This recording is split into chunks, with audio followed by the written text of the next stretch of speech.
See it as a person and then you will tell. Look at the whole body, check it carefully, examine it thoroughly, and I am sure you'll agree with me. The brain center of control must be parliamentary. The two major parts now split in three, struck by skullduggery.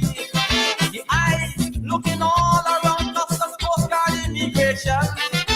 Some go past and laugh, ha ha, the country has cataract. The vocal calls are the media, electronic and printed, but the nonsense I hear and read, I know they are infected. The stomach is the food store, and food is damn expensive, you know. So the stomach, you can bet, has to be the supermarket.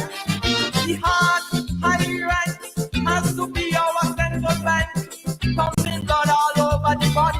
So now you know blood is money. The heart palpitating, pulsating, losing head is getting better. With these symptoms, I'll go no further because he has high blood pressure. Clearly, you can see this country ain't badly. Now you can tell he can't feel well. Oh, ay, ay, ay, ay, ay, ay, ay,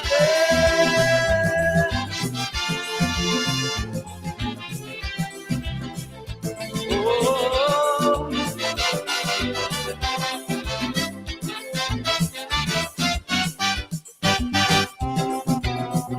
I'm no doctor, and may never be. But at school I was very good in biology, the anatomy and physiology. All of these things you see are very familiar to me. The hands, they work very hard. Sometimes they end up in cast, not fully respected for their task. The hands are the working class. Oh yes, this period is damn rough. It's tough on the uterus. Pregnant with unemployment pressure, but we had to induce labor. Enough has to be the sewage plant and also sanitation. Then it's like that the serious case of diarrhea or constipation. The system is underwater, but no moving as a diplomat. The system will crack us up. Now you see why they call it wrong. The immune system, not secure in my opinion. The body's defense is of course police and defense force. Promiscuity living in, we need protection these days. We taking too long to amend our ways. That is why this country has it. Clearly, you can see this country ain't exactly. Now you can tell the country is well. Oh, ay, ay, ay, ay, ay, ay, ay,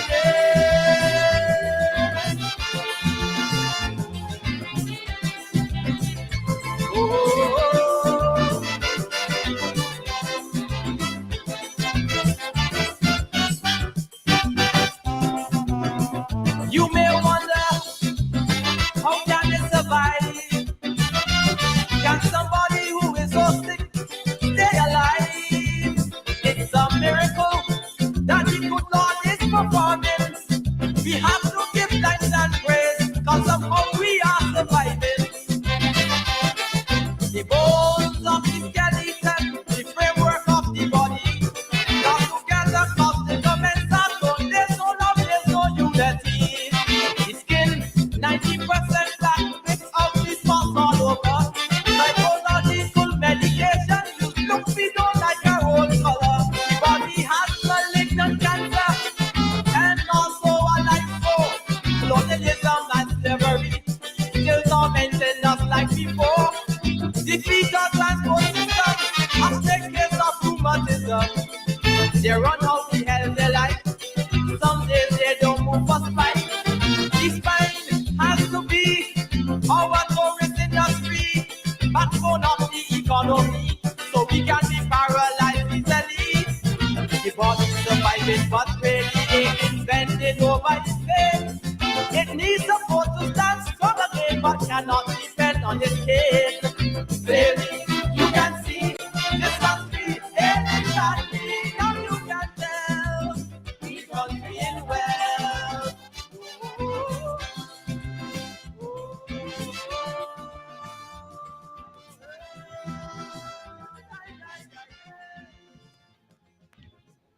Well, good evening, good evening, good evening, and welcome to the Marcia Week Show, Monday, June the 16th, 2025.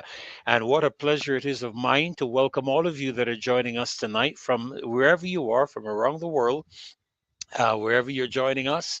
I saw some persons joining us tonight from Philadelphia. Of course, I'm looking forward to seeing Sir Alfred Benjamin joining us from New York. And we certainly want to welcome all of you tonight. To Roney Hall, thank you so very much for your kind words and welcome this evening. Vernon Garnes and Flo Joe Maloney. I'm always so happy to have all of you. And thank you so much for coming up and introducing yourself during the march that we had just this last Saturday.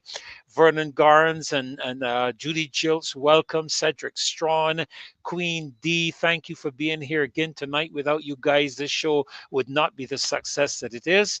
Monica Ince and Mildred Ben, Owen Hines, Marcia Miller, good evening. Chantel Williams and Jacqueline Ward. Pleasure to have all of you joining us again tonight. Laurie Bob, Diana Husbands, Lucinda Aline, and of course, Marcia. I know you're going to tell me, Marcia, and it was nice to meet you. Marcia, you're going to tell me about the national anthem. We are at 292, so I'm going to have to come back and finish my greetings in just a few moments. We're going to go straight to the national anthem.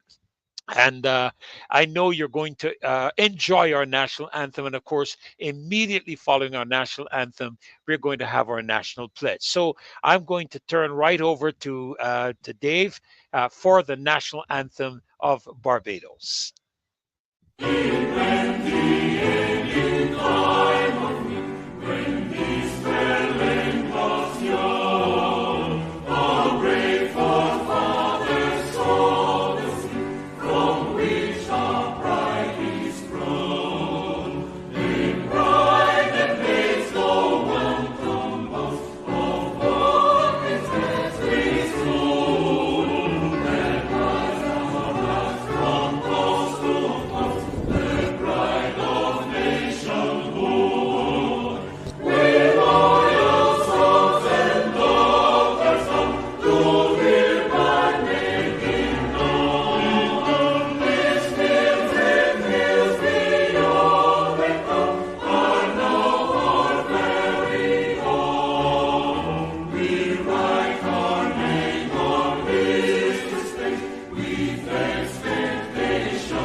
And now our national pledge. We pledge allegiance to this country, Barbados. And I know Dave always has that pledge right up there for us to see. And so as we go into tonight, I want you to repeat this with me. I pledge allegiance to my country, Barbados, and to my flag, to uphold and defend their honor, and by my living to do credit to my nation wherever I go. That's the pledge that we make. We make that pledge to our country. We make that pledge to our flag. And as I've mentioned before, I've heard a lot about this flag. I've heard a lot about our flag being buried or put down on the ground. And it's almost sacrilegious to allow the flag of a country to touch the ground. You can see even during the burials in the United States of the military individuals who are lost in battle, how they take such meticulous care to fold that flag. And that is the respect that we have for our country and for our flag. And that's where we pledge our allegiance. Well, just let me continue very quickly to welcome a few of you before I get into what I want to share. Tony Paris, it's great to see you. And Bajan Boy, thank you so very much for joining us. Anderson Mears, ADG, Denzel Grazette, it's a pleasure to have all of you with us tonight. V. Hoy, thank you so very much. And thank you, V. Hoy, for your kind words over the weeks. I appreciate it so very much. And I really thank all of you for taking the time tonight to be here with us on the Marcia Week Show. Now, let me begin this evening by addressing a video that I have seen somebody sent to me. And you know, I always stand up to defend the people that I am with. And I want to say this, you know, I listened to the show last night, and Marcia made it abundantly clear that we take our responsibility here very seriously. We attempt to share the truth. We always share the truth. We will not get up here and curse anybody or anything of the sort. And I will defend those persons who are part of my team. I saw a video circulated by a one Patrick King, and I want to address a couple of things this evening with regards to what he's had to say. First of all, let me say, I don't take lightly to the disrespect, first of all, of a woman. I have the greatest respect for women. My mother is a woman, and I have the greatest respect for her. And I thought it very unmannerly and disingenuous for Mr. King, who thinks he is an expert and who thinks he is an influence. He's none. To have spoken about Mrs. Weeks, Marcia Weeks, as he did. He referenced the fact that she is a Jamaican. Listen, she is married to a Barbadian. She has Barbadian citizenship. She's been here for over 20 years. She deserves to speak. She deserves to protest. She deserves to march. And on top of that, she is a Caribbean woman. That makes her part of CARICOM. I wonder what Mr. King would have to say when our Prime Minister journeyed to the heads of governments in the CARICOM in this region and spoke about addressing crime as a regional matter, not a Barbadian matter, a regional matter. And so Mrs. Weeks has every right to protest. She has every right to speak on the behalf of her people. This is the country she has chosen to adopt as her country by marrying a Barbadian gentleman, Dave, who is in the background. And so I want to say right off the back, I'm even tempted to tell you, Dave, don't even put his picture up, but let people see who he is. That's fine. All right, so let me get this straight here and now. Marcia Weeks is not the DLP spokesperson on anything. That is a blatant lie. Mr. King is a liar, because when people tell a lie, that makes them a liar. The second thing is that she doesn't peddle DLP propaganda. What she does speak of is the truth. And if the DLP speaks the same thing, then that is fine. But she speaks truth. We speak truth. We deal with the issues here. It so happens that there is a blending, a colliding, if you want to call it that, of the truth that the DLP is speaking and we are speaking. This is not a DLP platform. This is not a DLP matter. This is the leader. This is the loyal opposition's platform. We were the opposition in this country before the Democratic Labour Party became the opposition on this occasion here in 2025. So let's set the record straight. Let's set the record straight. Furthermore, where was his mouth when the Barbados Labour Party was up and down all over Barbados in 2018? Campaigning against the then government on the matter of crime and violence. And they said they had a solution. They said they had integrity legislation. They had the draft. They said they had matters to deal with crime and violence. And here we are 7 years down the road. And crime is the worst that has ever been in the history of our country. So please, Don't come to me with any stupid talk concerning the matter of whether we have a right to protest or not. The Prime Minister protested. She had the unions and the private sector and all of them come together and protest. And she said, don't let anybody shut you up. Don't let anybody stop you from speaking. You have a right to speak. Mr. King, we have a right to speak. Get your act together. We are Barbadians, and if you don't like to hear us speak, there is an airport and there is a seaport that you can take advantage of, and you can leave the country if you don't like to hear what we have to say. Let's be straight on this matter. As a matter of fact, I want to say tonight, and I heard, and we will be looking at it tonight, I heard in the press conference with the leader of the opposition today, that the Prime Minister made a public reference or public comment concerning meeting together with the opposition to address the matter of crime. Now, I am one who believes in that things should be done officially. I don't know. I do not know if the leader of the opposition has got an official invitation from the government or from the Prime Minister to sit down, because this is not a BLP matter. This is not a DLP matter. The crime and violence in this country is a national crisis. And incidentally, just over the last couple of days, including today, we've had a shooting in Ivy, a fatal shooting in the Ivy. We've had a nurse stabbed at the district hospital in St. Philip.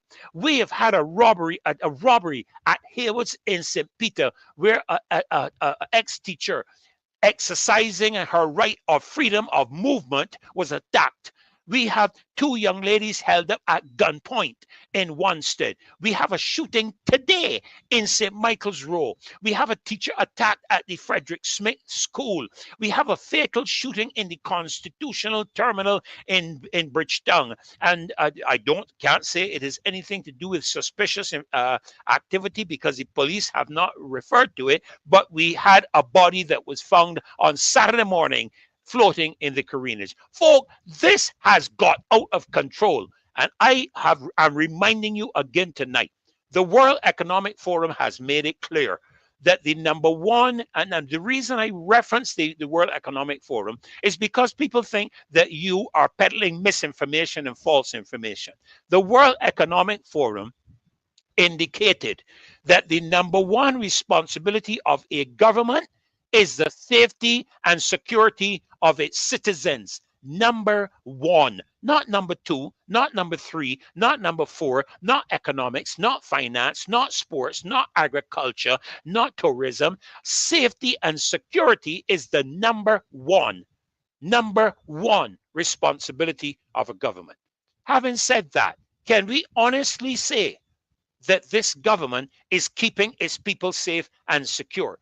We had some conditions in a couple of other parts of the world. El Salvador comes to mind, another country in South America, where the leader of the country took drastic action. And El Salvador, for that matter, and some people may not agree with what he has done, but El Salvador went from being one of the most, if not the most dangerous country on the planet, to being one of the safest, if not the safest country currently in the world, because the leader took drastic action. He went after the leaders of the cartel. He called out the army. He got aggressive with them. He dealt with them aggressively. He dealt with them legally. He dealt with them in the terms of what they're used to. And today, El Salvador rests as a safe country. Every day in this country, we are having shootings, robberies. And I mean, it is ludicrous to be saying to Marcia that she should be minding her business and going back to Jamaica and looking at Jamaica. Well, if that's the case, we all need to go back to Africa. All of us, this is where we originate from. We are not the original people who lived in the Caribbean with the Caribs and the Arawaks, not we. We came from Africa. You look at what's happened in Africa, you see the tribal fighting going on in Africa, the killing of Christians by Muslims, the murdering of people on the streets. And you want to tell me that I don't have a responsibility or a right to speak on the matter of crime and violence? When our Prime Minister addressed CARICOM She addressed CARICOM, suggesting she was the person calling for regional action on crime. If that's the case, Marcia has a right to speak. So does Ferdy, so does Maxine, so does Glenn, so does Rose, so does Victor, and every man coming on this show and every woman that marched on Saturday has a right to protest. That's what the Prime Minister said. It can be good for the goose and not good for the gander. If you're going to march when you were in opposition, we can march now as the loyal opposition. So please don't come to me with none of this stupidness with regards to these matters. Then you're going to, in a disrespectful manner, refer to the parents of this country as whatless parents. What madness am I hearing? You're calling me a whatless parent? And calling my children whatless parents, the same people that you pick up and bust down to East Coast Road for Big Fat and bust to Folkestone for Big Fat, you can then turn around and call those same people whatless parents because you feel that it is the responsibility of the parents. Now, I am not saying that parents don't have a responsibility in the upbringing of their children, but it is a reality that no matter how well you raise a child, the reality is that there is a probability that they can become deviant for whatever reason as life goes on. And given the current economic climate in this country, it does not surprise me that you are having people going around robbing.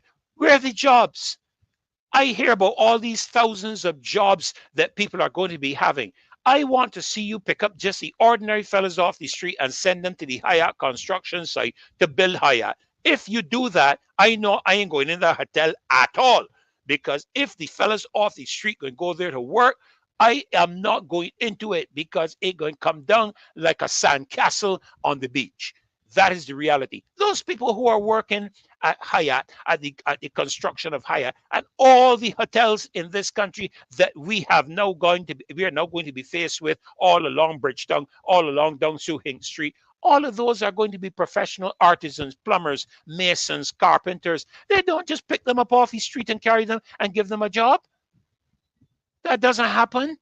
So what foolishness am I hearing you talk? You don't have a plan.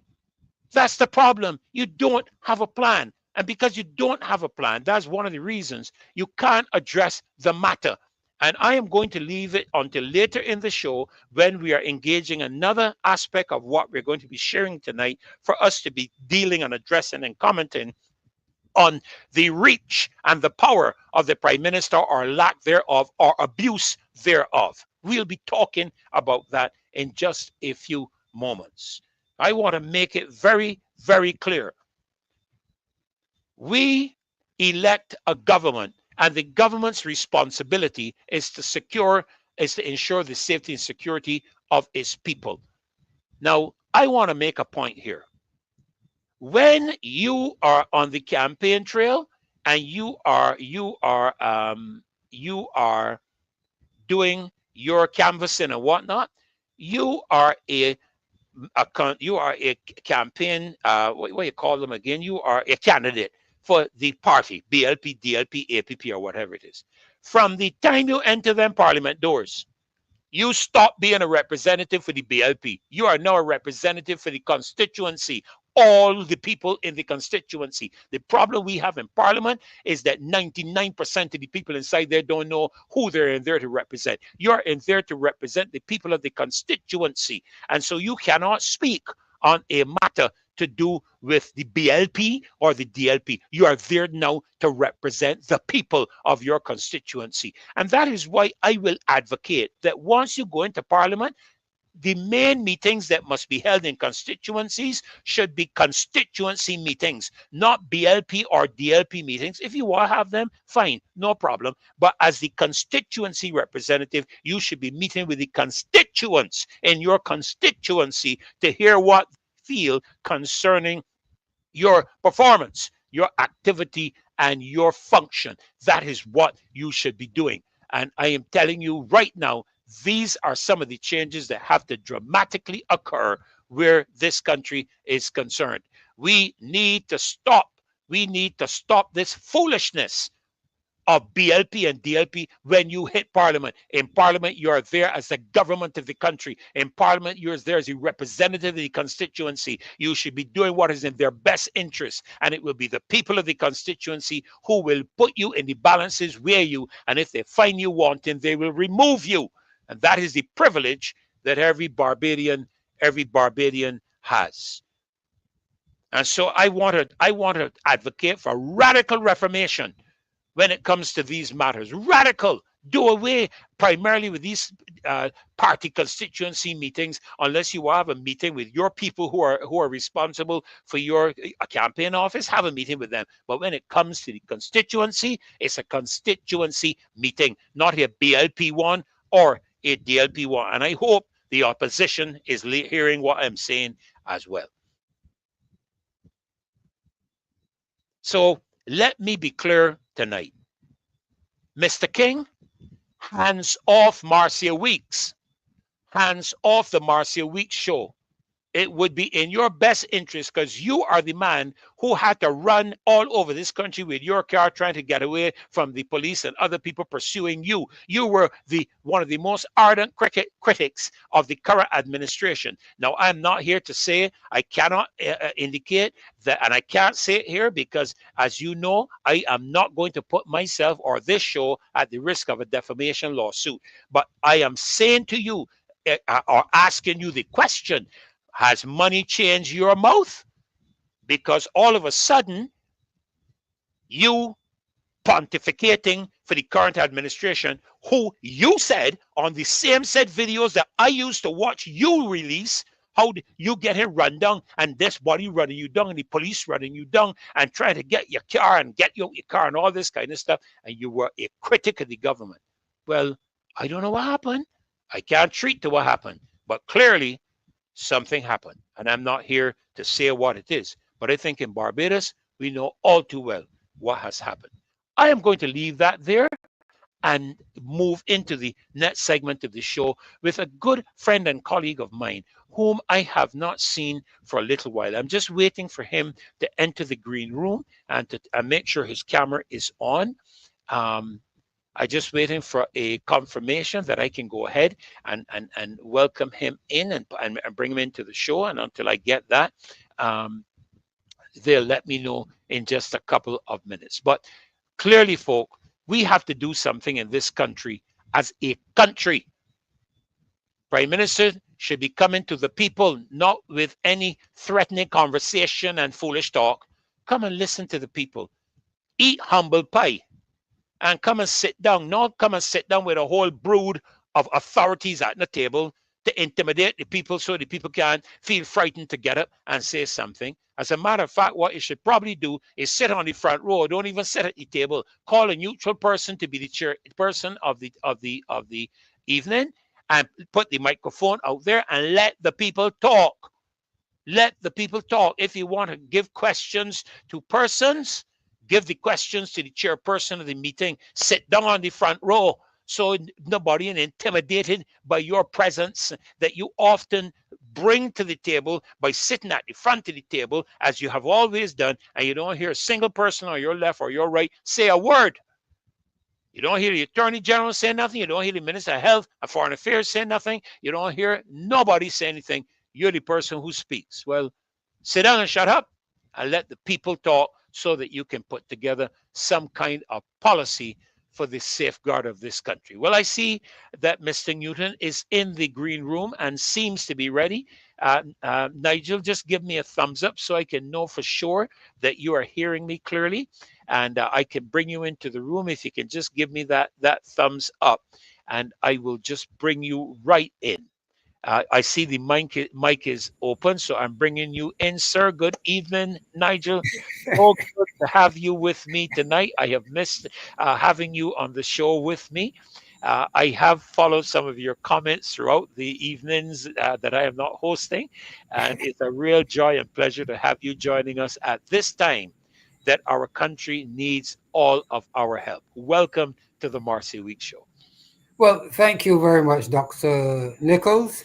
And it is indeed a great pleasure to be on the show tonight and to be in the company of the loyal sons and daughters all, who I know love this country tremendously and is working towards a better Barbados.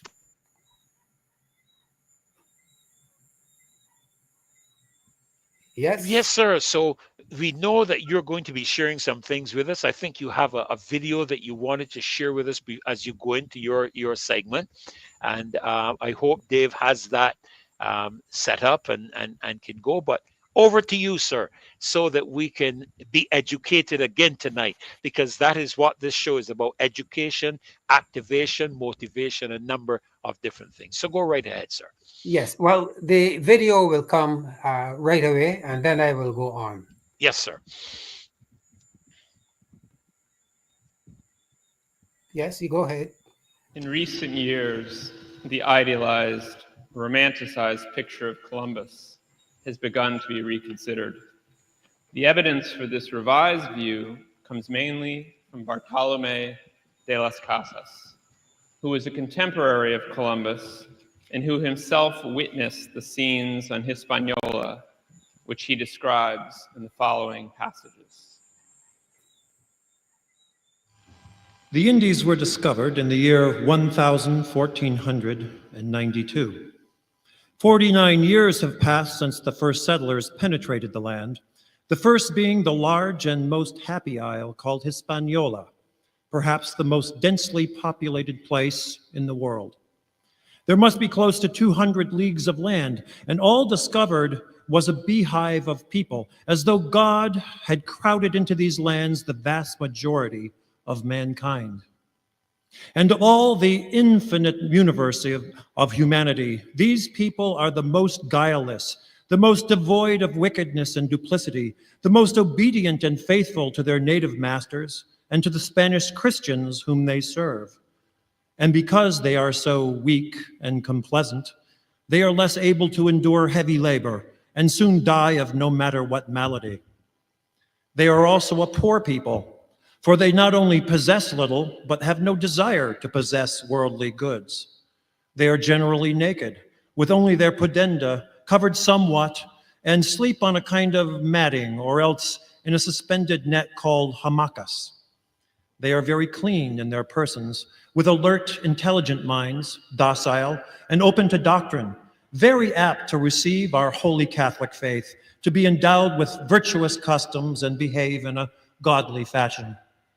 Yet, into this sheepfold, into this land of meek outcasts, there came some Spaniards who behaved like ravening wild beasts, like wolves, tigers, or lions that had been starving for many days, and to such a degree that this island of Hispaniola, having a population that I estimated to be more than 3 millions, has, after 40 years, a population of barely 200 persons. Their reason for killing such an infinite number of souls is that the Christians have an ultimate aim, which is to acquire gold and to swell themselves with riches in a very brief time, and thus rise to a high estate disproportionate to their merits. These lands are so rich and felicitous, the native people so meek and patient, so easy to subject, that our Spaniards have no more consideration to them than beasts. No, for thanks be to God, they have treated beasts with some respect. I should say, instead, like excrement on the public squares.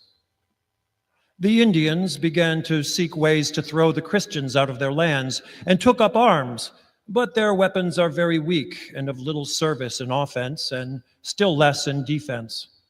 The Christians, with their horses and swords and pikes, began to carry out massacres and strange cruelties amongst them, and spared neither the children, nor the aged, nor pregnant women, nor women in childbed, not only stabbing and dismembering them, but cutting them to pieces, as if dealing with sheep in a slaughterhouse. They made low, wide gallows, on which the hanged victims' feet almost touched the ground, stringing them up in lots of 13, in memory of our Redeemer and his 12 apostles, then setting burning wood at their feet, and thus burn them alive. When tied to the stake, a very important noble, the cacique Hatue, was told by a Franciscan friar about the God of the Christians and the Articles of Faith, and what he could do in the brief time that remained to him in order to be saved and go to heaven. The cacique was told if he did not adopt the Christian faith, he would go to the inferno where he would suffer eternal torment. He asked the friar if Christians, on the other hand, went to heaven. When told that they did, he said he would prefer to go to hell.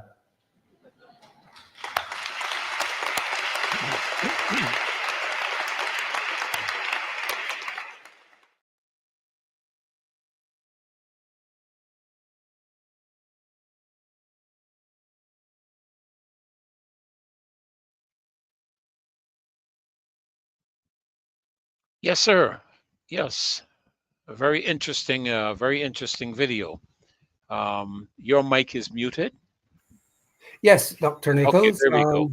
Yes, good. I asked that that video be shown tonight first because I am going to be alluding to it at the end of my presentation because it is going to highlight and emphasize the concerns that I have with the level of migration into Barbados and the negative impact of unchecked migration into our little country. But for now, I am concentrating, and the title of my presentation tonight is The Role of Citizens in the Ethical Governance of the Nation. The role of the citizens in the ethical governance of the nation. And I'm concerned about that because members of the loyal opposition have been subjected to abuse from the government and supporters of the government. I'm also concerned about the level of abuse that is meted out to Mr. Ralph Thorne, the Democratic Labour Party, and all others who have a different opinion to the government. And I'm particularly troubled by the treatment of Amoy Gildenbourne during the discussion, the media discussion after the close of the St. James North by-election. I thought that that was outrageous. The way Mrs. Gildenbourne was treated. Yes, Now, yes. in terms of emphasizing the role of citizens in the ethical governance of the nation, I want to draw to the attention of the loyal opposition the origin of Western ethics, and I'm going to be looking at the Greek words which denotes ethics. And now ethics is derived from two Greek words, ethos, which means habit or custom, and custom, ethos.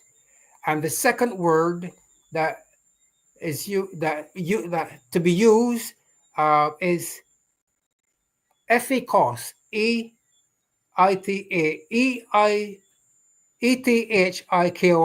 which means character or disposition. Hence, you have the word ethics. And ethics, therefore, is defined as a system of moral principles to help guide choice that affect how people make decisions and lead their lives. Okay? Now, Broom, and I have a book here that I have I'm recommending. I hope you can see it here. Mm-hmm. You are you seeing the title there? I'm just looking here. Yes, I think I can. Just trying to get a couple things out of the way. Yes. Well, let Yes, me read it out for you. an It, ethical. yes, Put it back up again. An ethical turn in governance. yes, and Yes. the subtitle. Yes, a call for a new development narrative. The call for a new Yes, development and narrative. Yes, sir. this is this was written by Pearson A. Broom. It's a very interesting book that I would like to I would recommend for good reading by anyone who is interested in the idea of ethical governance or the involvement of ethics in the governance of a nation. Now, um, he said that issues of ethics and good governance have been evident since the time of Socrates and Plato and so and the Greek philosophers. But I want to say to the loyal opposition that ethics and good governance did not the ethics and good governance, I must say, existed way before the Greeks, right? Because the Greeks were educated in ancient Kemet, or what is today Egypt. They learned all of their philosophy, all of their knowledge about ethics and so on from Africa. But we are never told about the African contribution to the development of philosophy, ethics, and good governance. And I would refer you later on to something. Now, what is citizenship? Now, don't forget that I'm speaking about the role of the citizen in the ethical governance of a nation. And therefore, I'm saying that citizenship has everything to do with the people's active participation and involvement in the governance of a nation. Yes.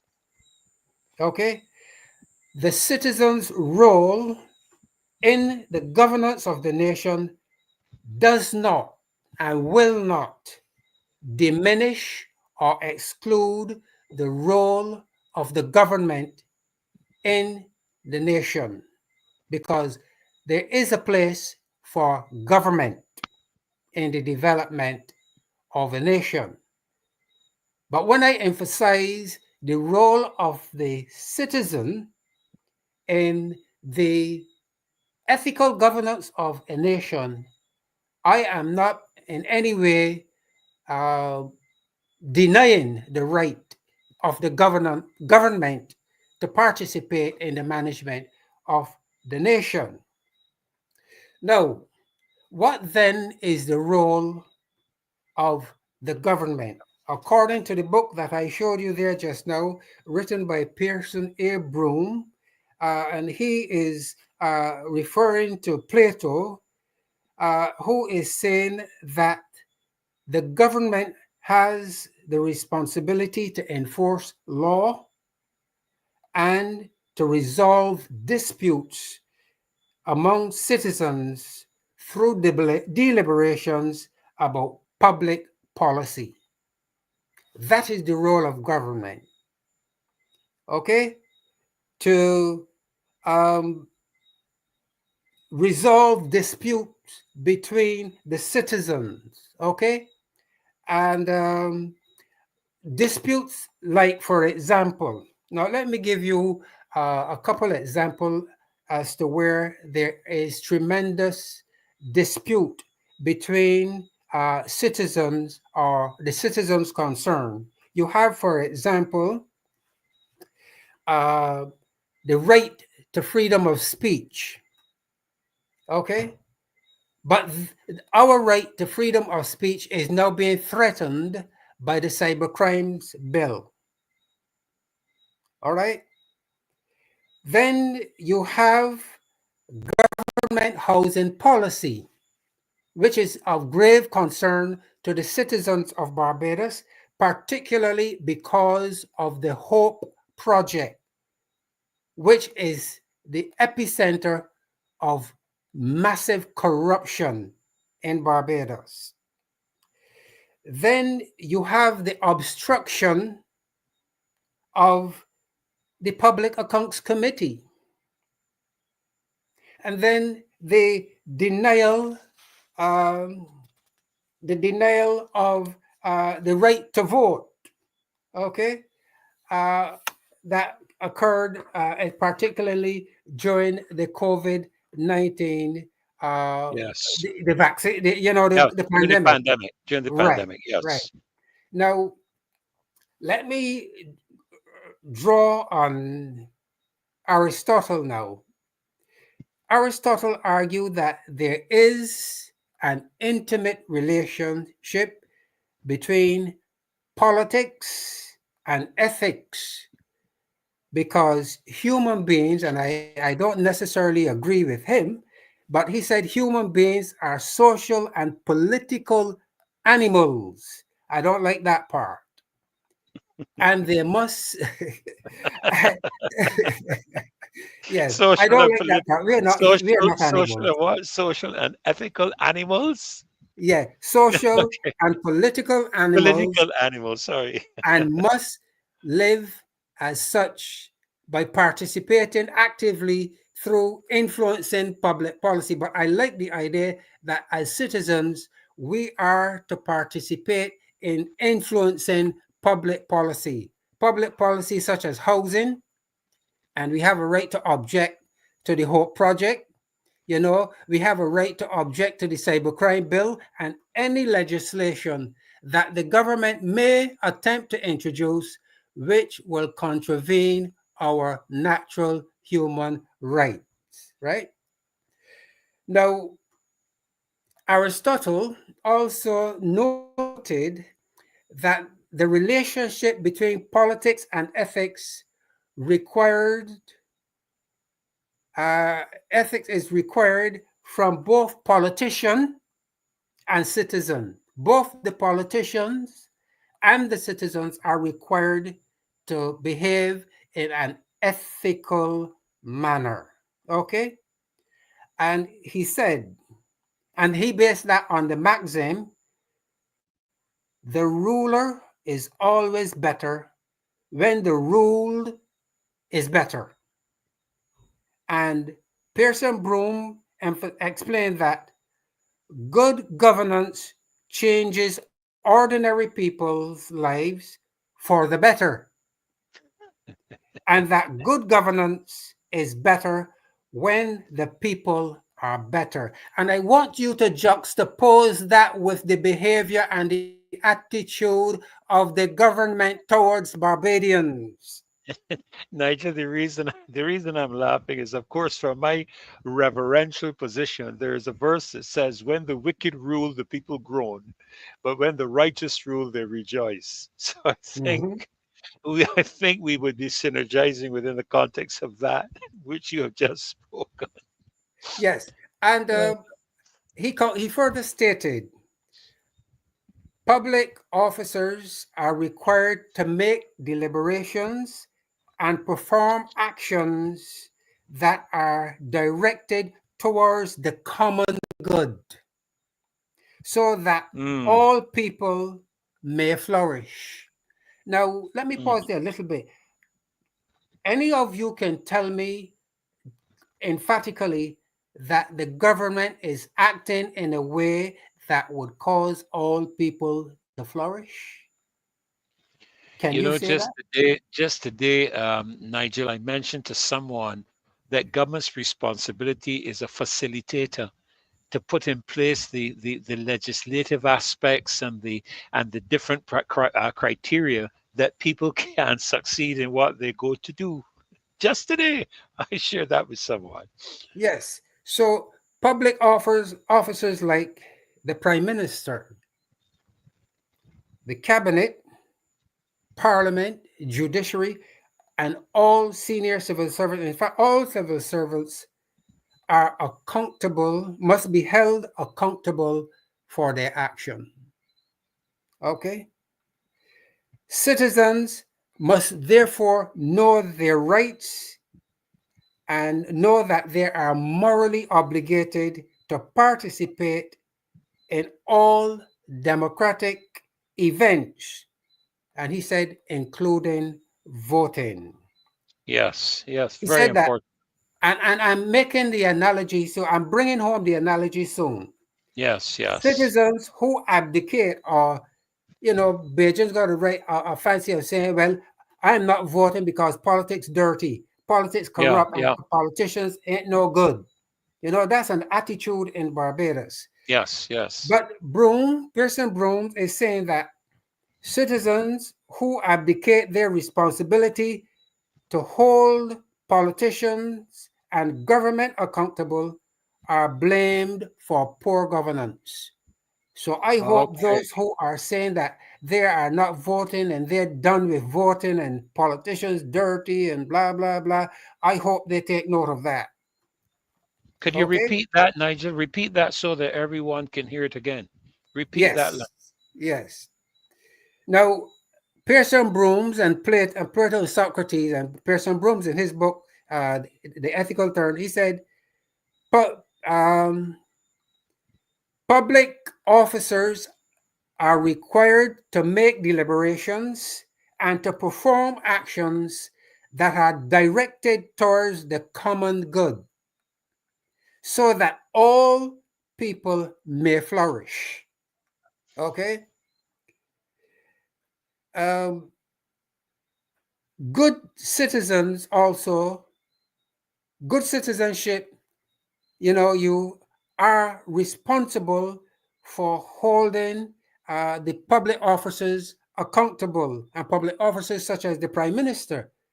We have a right and a moral obligation to hold the Prime Minister accountable, and Cabinet, and parliamentarians, and civil servants.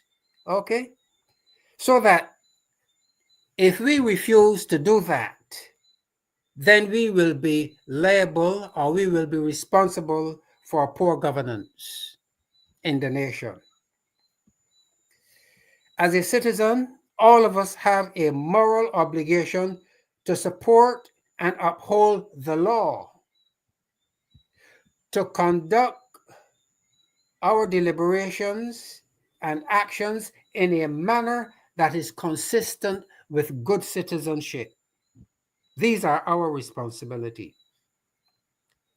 Ethics are therefore needed to place government under greater scrutiny. So ethics among this ethical conduct by the citizens and ethical conduct by the politician, these are all needed so that we can hold, you would say, Dr. Ferdinand, hold the government's feet to the To fire. the fire. Hmm. But Hmm. we have to hold the government, we have to scrutinize the government. And so by scrutinizing government deliberations and actions, you are exercising your moral duty, Yes. moral right to participate actively as possible as possible actively in the government. Okay. Now, and I wanted you to really pay attention to what Mr. Broom's, his book, very interesting book. Okay, very interesting book, particularly at this time in our history.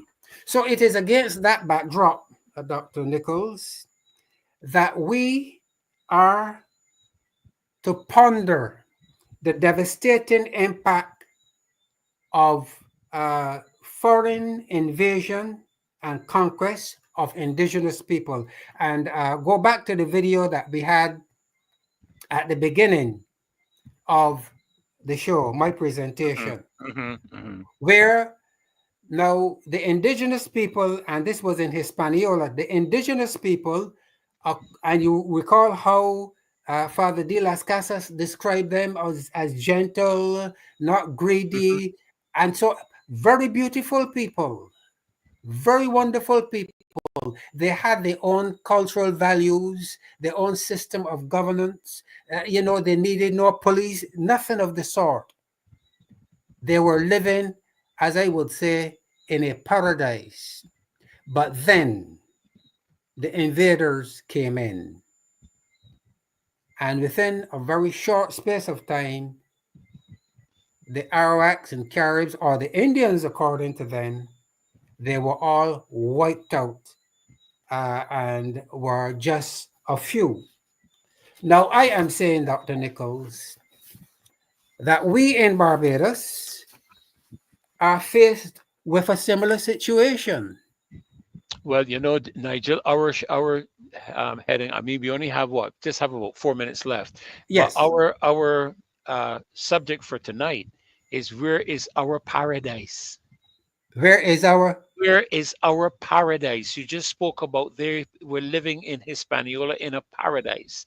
Well, we yes? had a paradise here in Barbados. Where is it? Murder and robbery grip Barbados. Where is our paradise? It's gone. It is gone. Barbados used to be the gem of the Caribbean, but it is gone. Okay. Now, and you know what is contributing to that?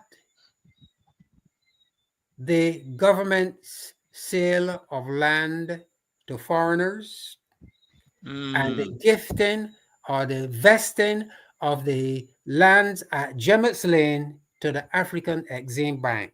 mm, mm, And we are now being uh, surrounded, all of the sea coast taken up, hotels, aliens are now dominating, and we will not have access or free access to the beach. So I am saying that we are now confronted and faced with a similar similar situation to the situation. Arabs, the the Arawak Caribs, and the and the Caribs. Arabs. And I'm saying, Dr. Ferdinand, that it is our ethical Responsibility. and Yes. moral responsibility Ability. to challenge the government and hold them accountable. And by the way, in closing, let me say, I think Adrian Hines and the Honorable Ralph Thorne, leader of the opposition, said that the gifting of the land to the African Exim Bank, that German land, is a done deal because the Mhm. government did it. No, not at all. Not in my books. It is not a done deal. Okay? And we have a moral obligation to hold the government accountable for giving that land to a bank that I heard made over $35 billion in profit either last year or some time ago. Yes, last year. We Yes. have to hold the government accountable. Yes, Okay? absolutely agreed. Absolutely agreed. Nigel, I really want to thank you for, tying in all that history that we have heard into the reality of what we're experiencing now. I'm going to ask you to stay in the green room, because we're going to move into the next segment right away. But we're going to stay in the green room because we have a very important segment coming up that I would like to ask you to be a part of. And a lot of what you've shared is going to be relevant to that. All right. So I'm going to ask you to just stay with us and stay in the green room with us as we move into the next segment. Thank you so very much. Don't leave now. You Thank can you. take a break, maybe get a little dinner, which you're going to better me on. All right. And we're going to come right back later on tonight and ask you to join us for the segment, call-in segment, and examination segment later on. But we are Okay. going to be moving right now, folk, into a 5-minute segment as you know, Mike on the Move, and we're going to be moving into that segment right away with Stephanie Williams, Community Empowerment Party, and we're going to be hearing what she had to say in that march.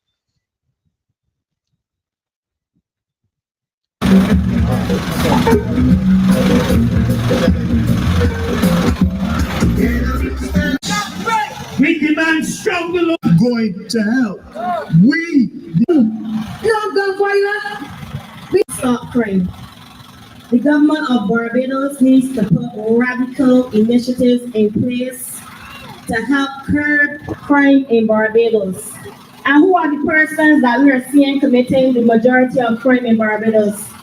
The youths. The young persons are the ones committing the majority of crime in Barbados. And why is that? Why is it that that is what we are seeing? Now, everyone talks about sending the children to skills training, sending the children to polytechnic. And I agree 1000%. Our youth need skills. But at the end of the day, when they go to skills training and they go to polytechnic, they have to go back home to the same situations that they are faced with every single day. Poverty is real in Barbados. And when you cannot eat, you're going to find a way to eat. Everyone wants to kill and cure the youths. But the youths looking for a way out, though. Forget they speak a little bit, John. Can't talk about it. The youths looking for a way out. The youths living from hand to mouth. You understand? Is they living from paycheck to paycheck. And then you hear people talking about bread and butter issues. I don't like to hear about no bread and butter issues. We passed that. I want omelette with bacon and parsley and do real sweet. Do I want the bread and butter? You understand? We gotta get real with what's going on in Barbados. Not only is this physical, but this is spiritual warfare, and nobody talking about it. You cannot bury the flag of a country and expect that there will not be repercussions. You cannot do it. It was wrong then, and it is wrong now. Too much blood is being shed in Barbados unnecessarily. For what? Because we gotta pay what? Penance? It's not fair. The rich getting richer, the poor getting poor. Yes, the Bible said that. But at the end of the day, every time you turn around, somebody dead. Somebody dead. Somebody dead. And if the youth though, when I heard about that old lady who was raped, my God, I cried. Because I do not understand why it has to come to that. And listen, right? For the longest time, Barbadians have been calling out for the ports of entry to be dealt with. And it seems that it's falling on deaf ears. Where are the guns coming from? Why I can't make the gun? I don't have the first clue about how to manufacture a gun. You understand? We have to deal with the real issues. Stop sugarcoating the issues. Sweep the dust from under the carpet and let us come up with radical ways to deal with crime in Barbados. We deserve better.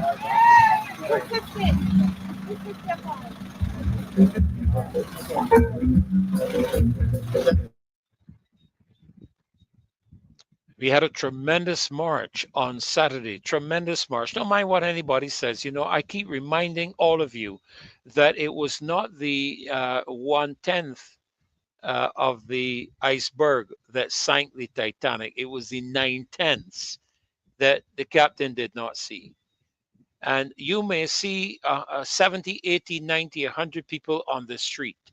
But I am aware of the fact that one person represents 7. So we could have had easily 1,000 people or more on the street. And we are going to demand you to come out.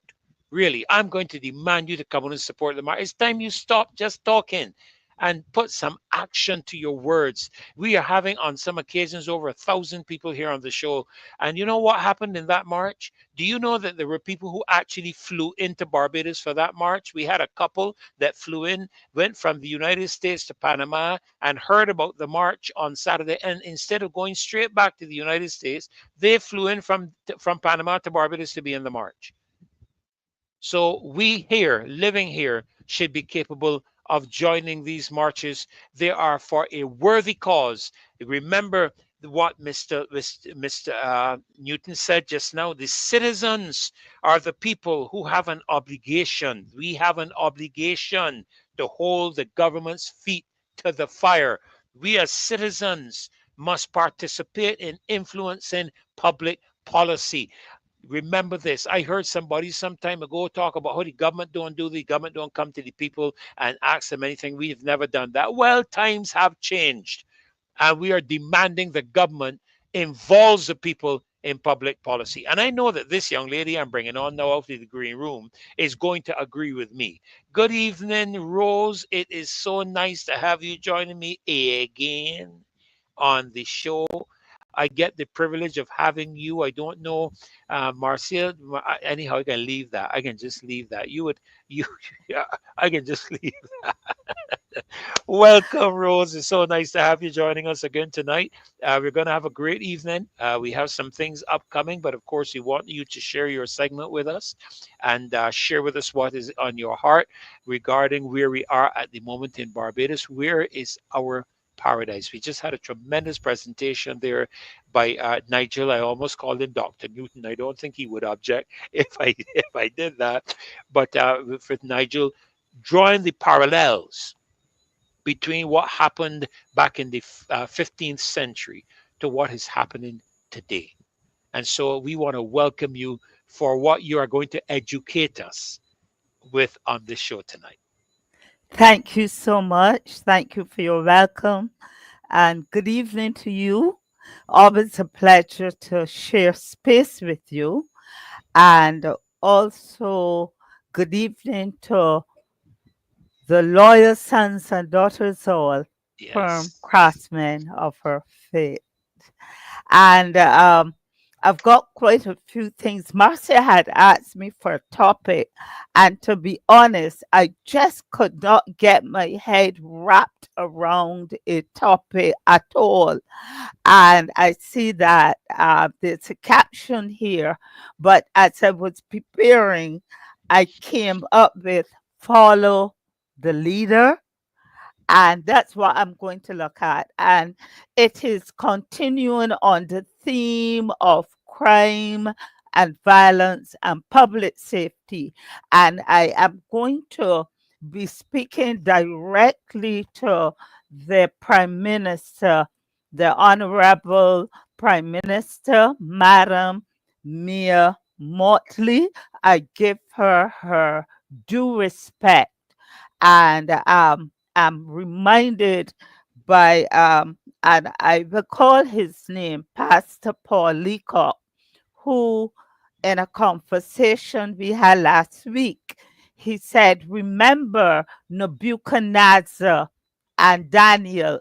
Although Daniel was in captivity in Babylon and his life was threatened by the leader, King Nebuchadnezzar, when he went into the king's presence, he said, King Nebuchadnezzar, O king, live Forever. forever.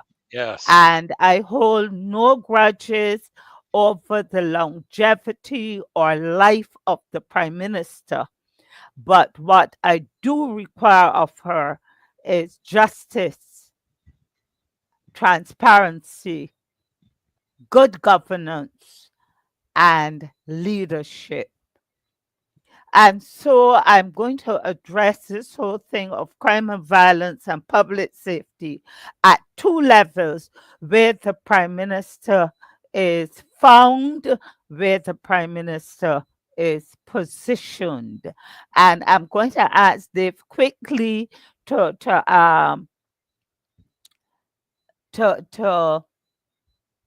share this with me. And I'm going to speak first, Pastor Ferdinand, to the Prime Minister's position as a CARICOM leader and the chair of CARICOM at the present, which she demits on the last day of June. So on the screen, I shall read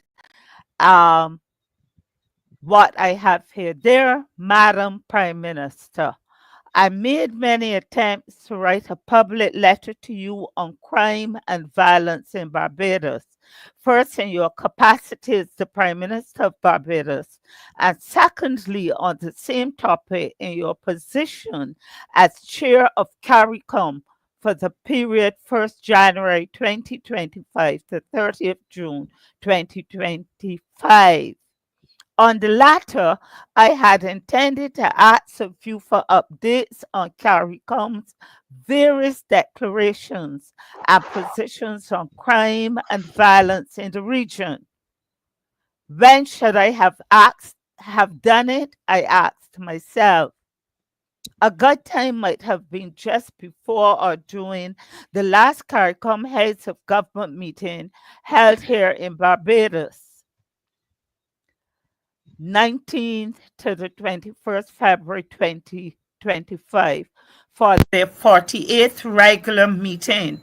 But then again, I did not want to ruin, that should be ruined, the risk of being scolded by you and others for embarrassing you before your regional Caribbean colleagues and other diplomats from across the globe who would have been,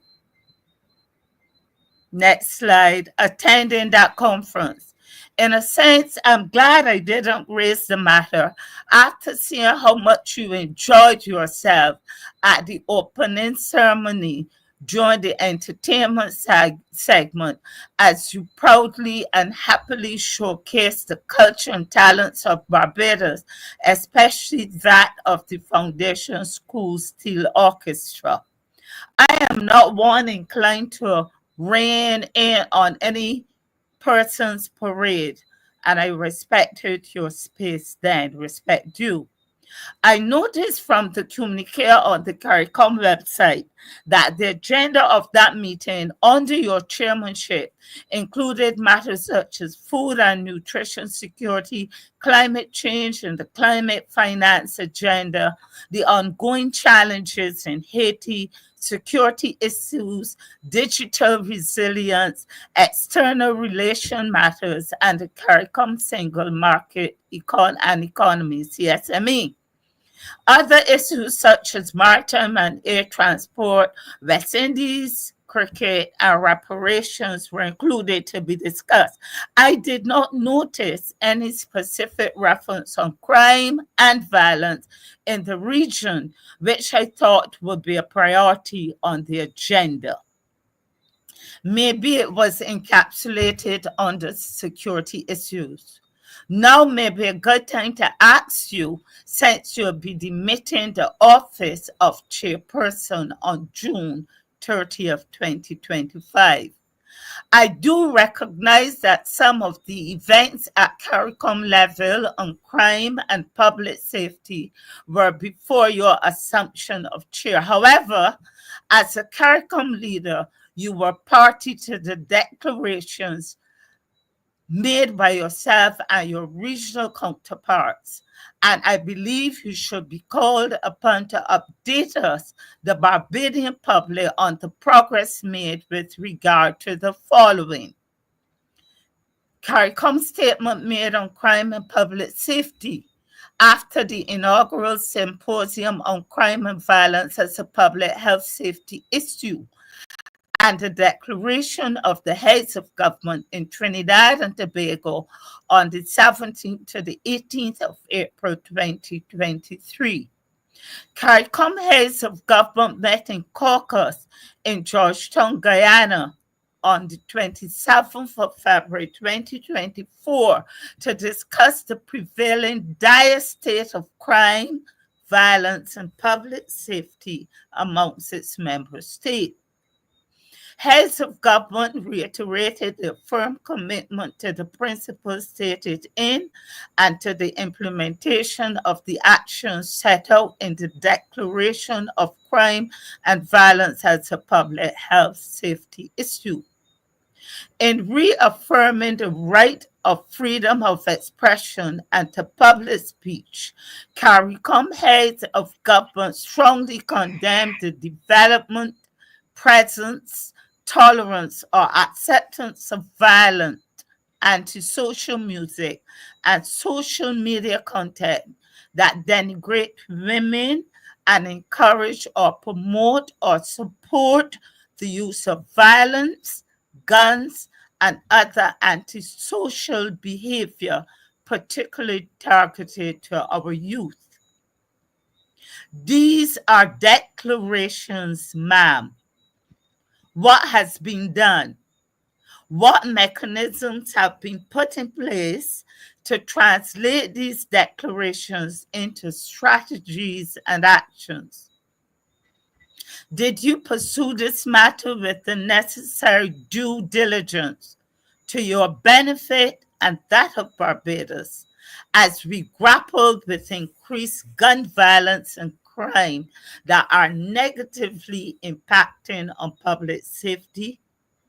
I would have thought that given the increase in crime and gun violence in Barbados, that you would have used your dynamic leadership to work assiduously with your counterparts to bring collective pressure on the forces that are seeking to destroy individual sovereignties and the region at large. It cannot always be about climate change and climate resilience. In that same communique, CARICOM heads of government affirmed their support for engaging with young people in the creative economy, including the entertainment and music industry and the sporting industry, to develop, support, and spread across the region positive content to offset the negative impact of antisocial, violent, and criminal behavior, with some elements in that sector promote and support. I say, Pastor Ferdinand. In addition, it is stated that given the serious, significant, and chronic negative development impact that crime and violence is having on member states, CARICOM heads of government committed to working with all sectors and institutions, including civil society, academia, labor, churches, our creatives, law enforcement, the judiciary, political parties, to implement all of the measures set out in the Declaration on Crime and Violence as a public health issue. Also, the statement from CARICOM informed that CARICOM heads of government remain committed to maintaining this region as a zone of domestic peace and safety to ensure the preservation of our CARICOM civilization. Madam Prime Minister Motley, does this statement just read still hold true for you and for your counterparts? For me, I am seeing an intrusion of crime and violence that seems not to be concerned with preservation of our Caribbean civilization.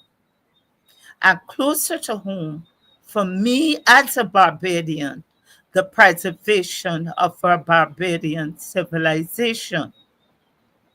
Under the caption, Identifying Strategic Solutions to Tackle Crime and Violence is a priority for CARICOM.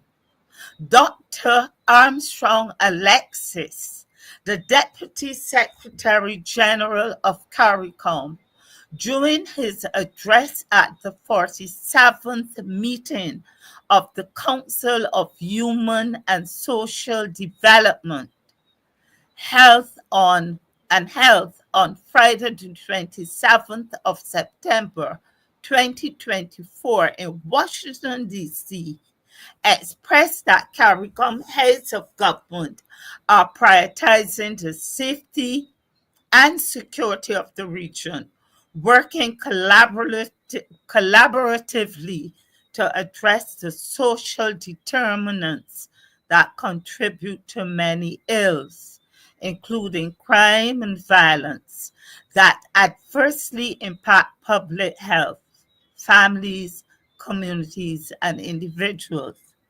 He also stated that CARICOM heads of governments expressed deep concern, and listen to this, deep concern about the levels of crime and violence in the region, driven in part by firearms and ammunition, trafficking, transnational criminal networks, and a breakdown of social structures, and the impact of crime and violence on young people and children. I ask, what do you have to say about this, Madam Prime Minister? And could you enlighten us on the strategies that CARICOM would have identified that Barbados as a nation which you lead can extrapolate the best strategies and implement in the short term as soon as possible? And finally, Madam Prime Minister, as I look at the CARICOM level, could you please break down for me and the Barbadian public and others the George Bridge Declaration of the Second Regional Symposium on Crime and Violence as a public health issue hosted by Barbados, Reverend Ferdy, in Georgetown, hosted by Barbados in Georgetown, Guyana, on the 22nd of November 2024. This reminds me of the Bridgetown Initiative, which many are still grappling with, trying to comprehend and make sense of, and this is not for a lack of critical thinking minds. Is this another declaration to say I have led this and it becomes an instrument of CARICOM, just as the Bridgetown Initiative is purported as a forerunner of climate change and building climate resilience? The George Bridge Declaration sounds good and reads well, but how and when again will it be translated into action and measurable outcomes that will reduce the increasing daily rising crime and violence in our nation and home, Barbados? This I wrote considering that the Prime Minister chaired CARICOM for the last 6 months, heads of government. She chaired it. And I am still looking past to Ferdy for response to these declarations. We have been having too many talk shop, and our Prime Minister as chair, who is regarded as a regional leader, and I'm seeing the social influencers recently asked, who would you like to lead the CARICOM, lead the Caribbean? The Prime Minister of the Bahamas, Kamala in Trinidad, the new Prime Minister, sorry, no disrespect. Is it Kamala Harris? Not Kamala sure. Do you want Holness, Prime Minister Holness of Jamaica? Do you want that new Prime Minister from Grenada? And one other person, and the Caribbean has erupted and rejected their own leaders. They want Mia Motley. She is the best thing since sliced bread, right juicy, and coconut water, or right juicy, the original right juicy, and milk.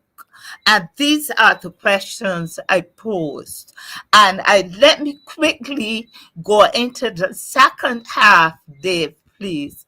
I sent you some PowerPoints, and I'm going to quickly use the because I know my time is up. Yeah, you're going to have to be quick indeed. You have about 10 more minutes. About 5-10 minutes. 10 more minutes. Yeah. Yes, 10 minutes, and Dave is going to be pulling it up for you shortly. So I can go on with that bit? Yeah, I think you can. I believe if you need Yes, about it's 10 short. minutes, Dave, It's short let's see if and we to can the get that up. point. Yes, having spoken, Pastor Ferdy, to the Prime Minister's performance, along with that of her counterpart at CARICOM, I'm coming straight to home now. So Yes, let's see those videos, that PowerPoint quickly, Dave. just waiting for The that to come up. But pictogram. you've made some very valid points while Dave is getting that up for us. Yes, I'm saying that I end at Yeah, 8:35, so I've yeah, got 10 minutes quickly. yes. So while he's pulling that up, you made some very valid points there. You know, I've been asking the question recently, Rose, I'm not even to my. hearing, I don't know what's happening. Oh, I'm not sure. You're not hearing me at all. Check your connections. Well, if she's not hearing me, she's not going to hear me say that. Are you hearing me, Rose? Oh, something's happened here. Oh, I got a disconnect. I'm sorry. It's my fault. Okay, you hearing me now? Yes, please. It's my Okay, fault. I that's all right. That's all right. disconnected. Just I'm waiting for sorry. Dave to pull that PowerPoint Yes, up for you. Here it is. follow the leader. And I put together some interesting. This is my take. They say that we don't offer suggestions. Well, here are my two major suggestions. So follow the leader, and you notice who the leader, they're all in red and everybody is following. Let's look at the next slide, Dave. This is the Prime Minister, very instructive at the UN on climate change. And notice the finger pointing. Yeah. And we have had a lot of finger pointing, chastising, directives, instructing everybody. We have had the prosecutor, chief prosecutor, can't remember his title. DPP, Yes, we have Director of had. Public Prosecutions. Yes, we have Yes. had instructions from her to the Auditor General.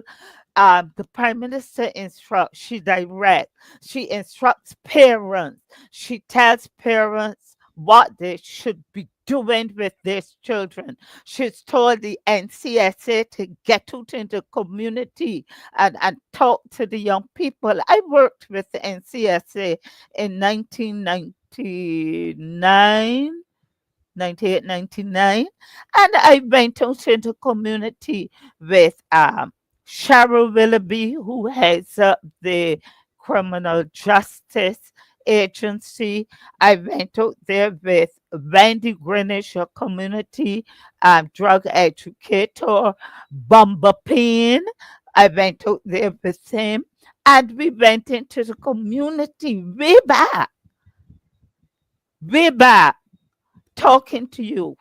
The Prime Minister has instructed in CSA, and rightfully so, if they're not doing it now, to get out into the community. She has gone to the church when they had that church service, starting the activities for the BLP.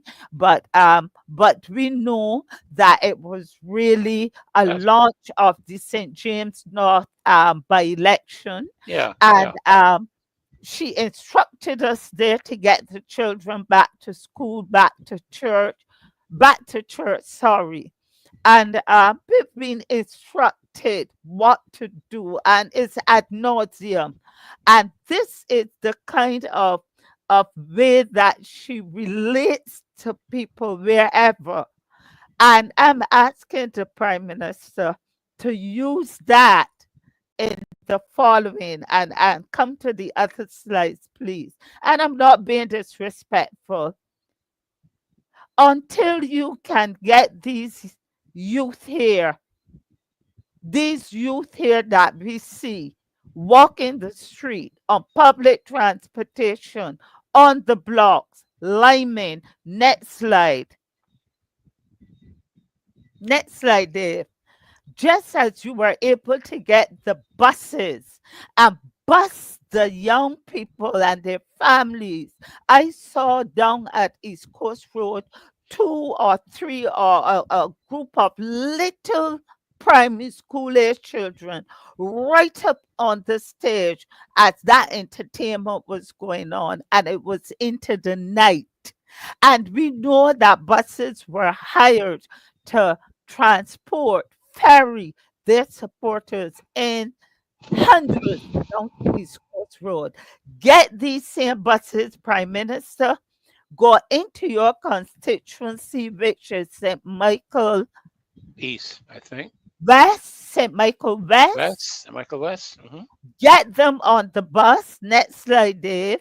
You know them, Prime Minister, not this one. You know them, but the one before this. You know them, Prime Minister. You have been their representative. It is several generations you've represented. You started your political career. And I don't like this thing called public life. Public life is civil servants. Public servants. You started your political life and career at the expense of St. Michael West, and you know those households. Go and knock on the door just as you did in St. James North by election. Go and knock on the doors as you have done to get the votes, and let your MPs also do the same.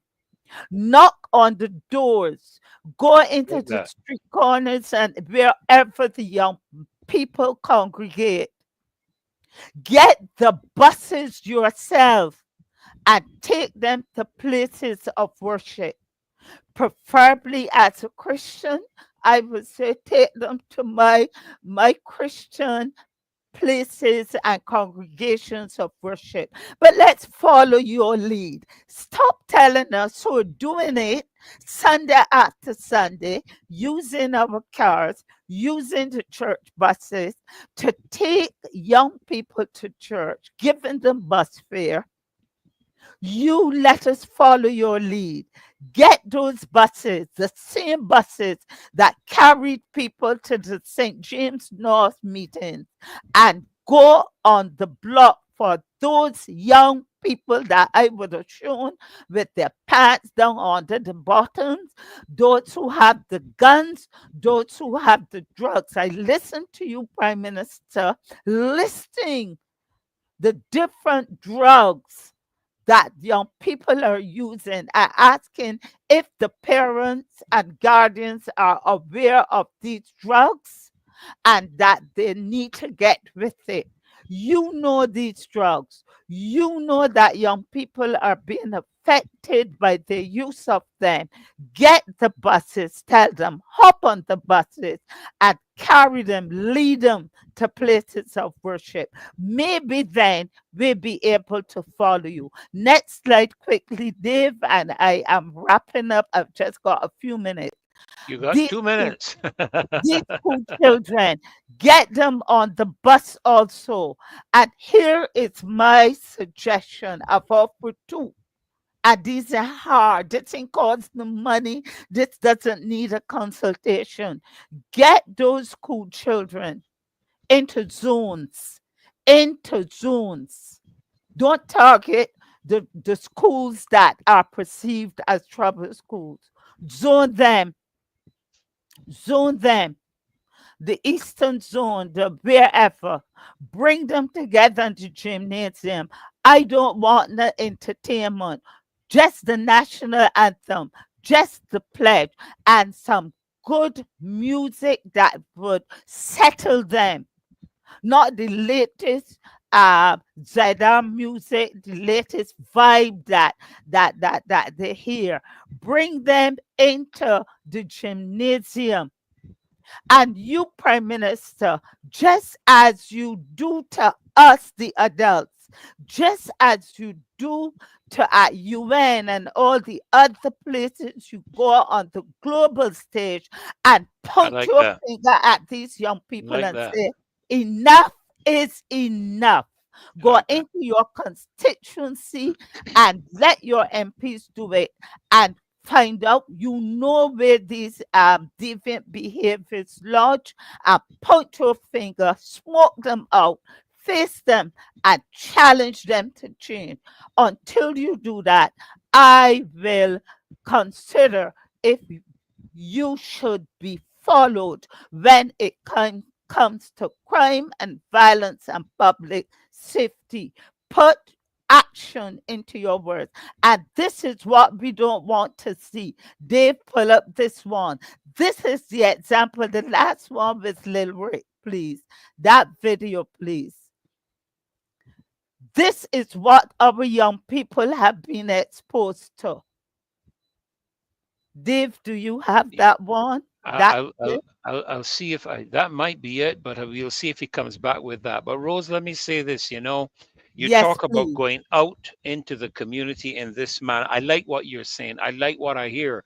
That's what a leader does, especially in the context of where we are as a country right now. Many years ago, several years ago, not many years ago, several years ago, we were holding services at the Lester Vaughan School. And one Sunday morning, I had a Land Rover then. And one Sunday morning, my wife, unknown to me, we're inside the auditorium worshiping the Lord and everything. She picks up my Land Rover, goes out driving, goes up Rock Dunder, finds some fellas up there playing football on a playing field, and tells them, "Come, let's go to church." Rose, no joke. These young men piled into my Land Rover because they wanted to see what church they could come to, dress the way they were dressed playing football, and piled into the Land Rover and came to the Lester Vaughan School to the service. And came in. They didn't sit down in the back, She refused to let them sit in the back. She brought them right up front. And these young men sat through the entire service. Now, I hear you. I hear you talking to the Prime Minister, telling the Prime Minister, go into the community. Same people you go to every 5 years to get a vote, go to them now and listen to what they have to say concerning the crime and violence in our country. Listen to what they have to say in terms of the suggestions they would be making in terms of addressing the matter within their constituency. Take those school children into the gymnasium and talk to them the same way you will talk to the leaders of the rest of the world about climate change. Talk to those young people about what you perceive to be the future for them. And I And like not what only you're that, saying. I Pastor like what you're Ferdy, saying. not only that, I Like, want her to speak definitively on her intolerance, yes. tolerance, zero tolerance, and zero tolerance on student violence on teachers Yes. and on their counterparts in the classroom and on the school compound. Enough Yes. is enough Is until enough. you can Is show enough. me that you are leading deliberately in that area.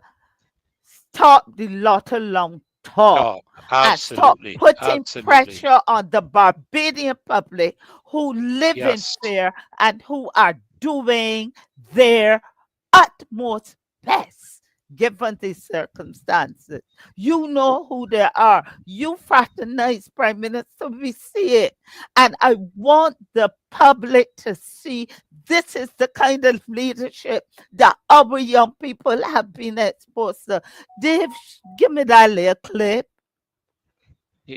That same one that you're just trying to get, but well, listen, I don't want you to go anywhere because we ain't done yet. We want to take a minute, and I think he might be having some difficulty, so I'm just going to push on to the next segment, Rose. But I want you to stay with us because we're going to be moving into the leader of the opposition's um, press conference that I think was held. I think it was held today, this morning. And we are going to be discussing it, Rose. We're going to be discussing some of the things that he commented on and some of the aspects that he has pointed out to the Barbadian public regarding the role and the extent of authority of the different individuals, different persons within the community and within the government, particularly within the government. So we're going to try to move into that, but I want you to stay in the green room while we're doing Yes, that, please. because I'm not sure if we're going to be doing it during, if we're going to be stopping it, and maybe comment, or we'll just go through the slide that they have, and we'll be making our notes to come back and comment on what he has expressed in terms of his view with relating as it relates to how things are progressing in the country. All right, Thank let's you. see if this one here, right. Okay, so let's go to his press conference and hear what the leader of the opposition had to say this morning in that press conference. Thank you. Question here on that same, you started off by referring to Section 8 of the Police Act. Yes. And you talked about the police, the Commissioner of Police, shall have the command and is responsible to the president. Yes. And I find that very interesting that you started with that. So Yes. I want to ask you directly, do you believe that the Prime Minister of this country is either directly or indirectly involved in the operation, in the police operation of the police service? And if so, can you give us any examples? I would go as far as to say the Prime Minister's posture. Posture. Okay. Yes, there is a posture being taken by the Prime Minister of unnecessary intrusion within these state bodies. As I said, the Prime Minister admitted that she called the Auditor General a creature of the Constitution, independent. The Prime Minister went publicly and demanded of the Director of Public Prosecutions to explain a withdrawal of a case from court. Only the Director of Public Prosecutions under the Constitution of this country has that discretion.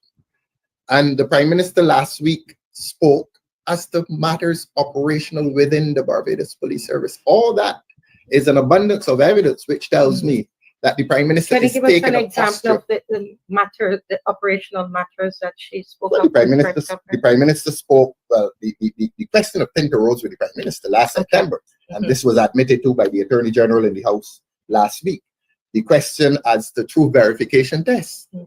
That should have come from the Commissioner. It comes from a Prime Minister. The question of wiretapping. Look, last week's press conference ought to have been done by the Commissioner of Police, not by the Prime Minister. When the Prime Minister speaks authoritatively as to what the police service will be doing, that is a trespass on a state institution called the Barbados Police Service that cannot be made by a Prime Minister nor an Attorney General. The Prime Minister did it. And that's why I said there's a posture that troubles this country, that troubles law and justice in this country. That interview, that information ought to have been given to this country by the Commissioner of Police, not by the Prime Minister. The Prime Minister has no business in the day-to-day operational affairs of the police service. What the police service intends to do or proposes to do should be communicated to the public by the Commissioner of Police, not by the Prime Minister. So that is why I use the word posture. I'm very careful with my language. There is a posture being taken which must now trouble this country. That when a Prime Minister assumes a posture akin to that of a monarch with the authority to speak for the Barbados Police Service, it undermines the independence of the police service, and it is a threat to the rights of citizens in this country to in turn receive the service, protection, and reassurance of that police service. In short, the Prime Minister had no business on that conference last week speaking as to policing strategies. That is not a matter for a Prime Minister. The leader of the opposition is not above it. The Prime Minister is not above it. We are all subject. We are all subject to the supervision or the scrutiny or the powers of investigation of a police service. And that is why I say this country ought to be troubled when a Prime Minister assumes a posture which places her above the police service. None of us. And the only person who sits above that police service is the President, because the Commissioner of that service is responsible to the president, not to the prime minister. She was out of place. I'm sorry if it sounds bad. And if it is bad, I'm sorry. But it is a posture which must trouble this country. And I can tell you this, there are things that I have seen and there are things that I know which indicate to me that we're in a lot of trouble around here. We are in a lot of political trouble around here. We are in a lot of administrative trouble around here. And it would not be so bad if young men were not dying every day, but young men are dying on the streets of this country. And law and systems are not being respected. And lines of demarcation that ought to say who is responsible for what are now blurred because of a posture of a monarch. There's no monarch in this country. We have a head of state called a president, and all public officials sit beneath that office. The prime minister, speaker of the house, the president of the senate, the heads of the services commissions, they all sit under the president. All of them. The leader of the opposition, I sit in subordinacy to the president and to the constitution of this country. And I swore my allegiance to the president of this country. And so did the prime minister. So did the prime minister. But today we have a situation in which commissioners of police ought to be speaking to this country on operational police matters, and the prime minister is speaking.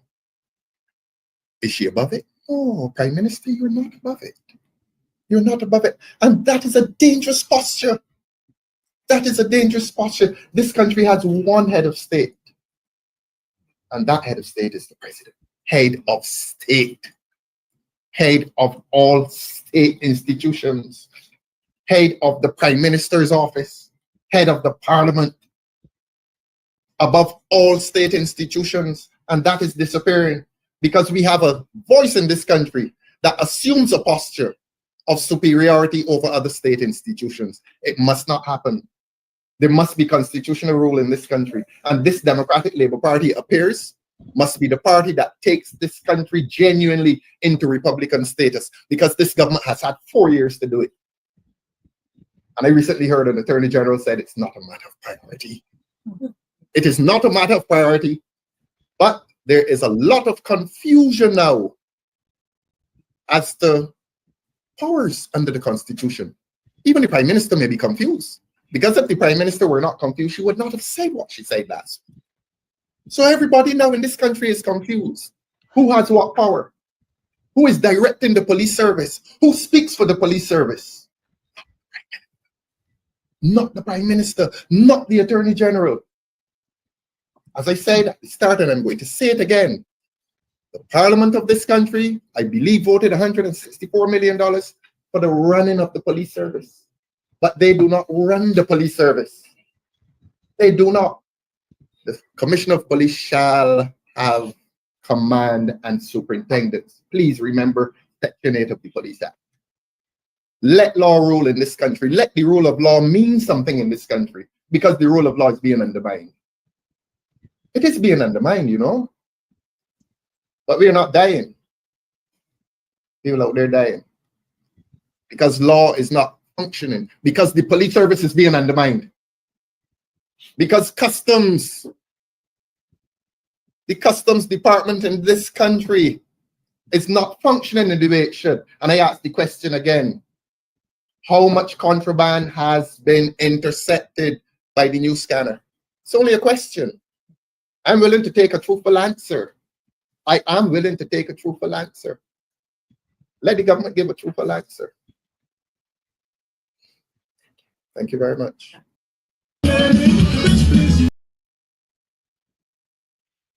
Well, my goodness, Nigel. Let me see if we can get Rose back in. Don't know if you're hearing me, Rose. Just waiting for you to turn your camera on that we can chat about this. And in a few moments, we'll be opening up the lines 236-7000 for persons to call in. But Nigel, in your presentation, and there you are, Rose. I'm bringing you right You're the rose, I mean, literal rose among the thorns. I tell you, literal rose among the thorns. But, Nigel, in your presentation, you made a comment to the fact that citizens are obligated, they have an ethical and moral obligation not only to uphold the law, but to place government under scrutiny. And here we have Mr. Thorne raising significant and I think serious concerns with regards to what I believe could be considered within the context of what he has shared, this separation of powers.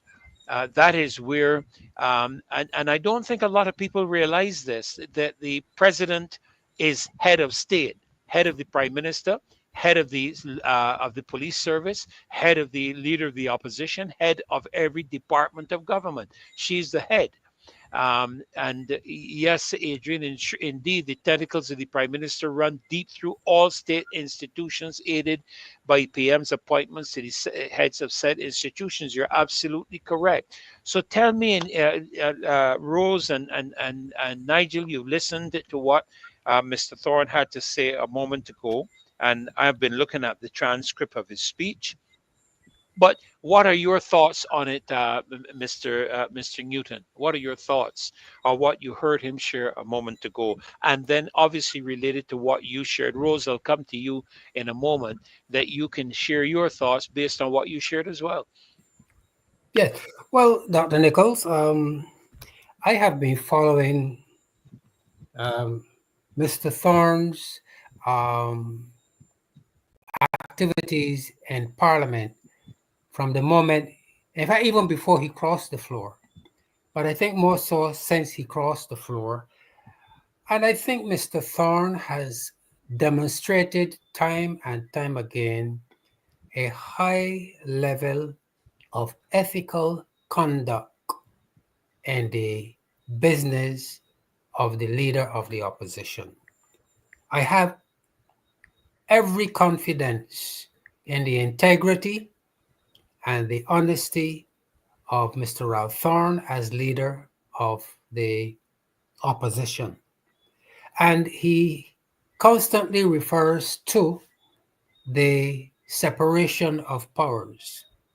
And I'm saying that there is a special reason for the separation of powers in a democracy.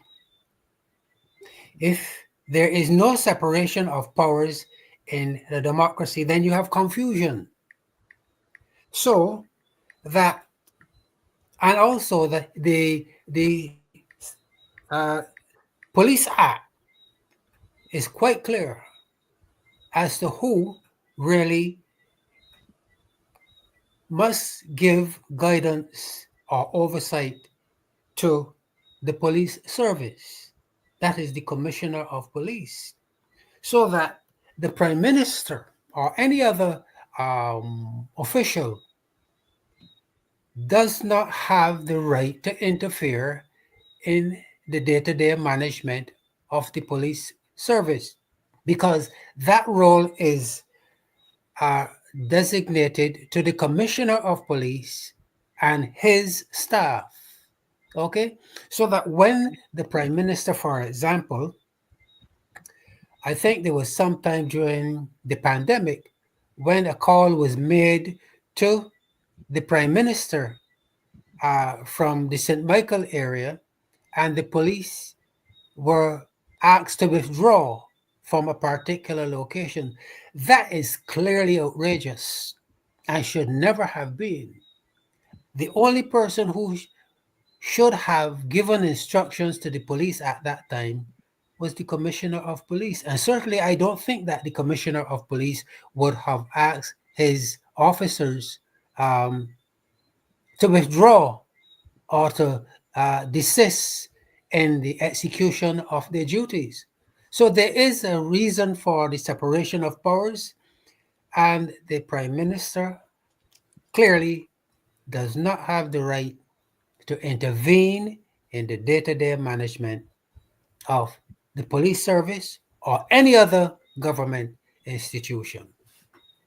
Well, the thought was running through my mind, with regards to that separation of powers, Nigel, um, that that police commissioner, the police service itself, may have to investigate a government minister, may have Yes, to investigate, for that matter, the very said same prime minister. yes, From my understanding, from what Mr. Thorne read from the Act, it's Section 8, was that the commissioner is accountable only, if I understand his reading correctly, only to the president. exactly. And in a real sense, if the prime minister has the power or has the influence, and I notice he consistently used the word posture.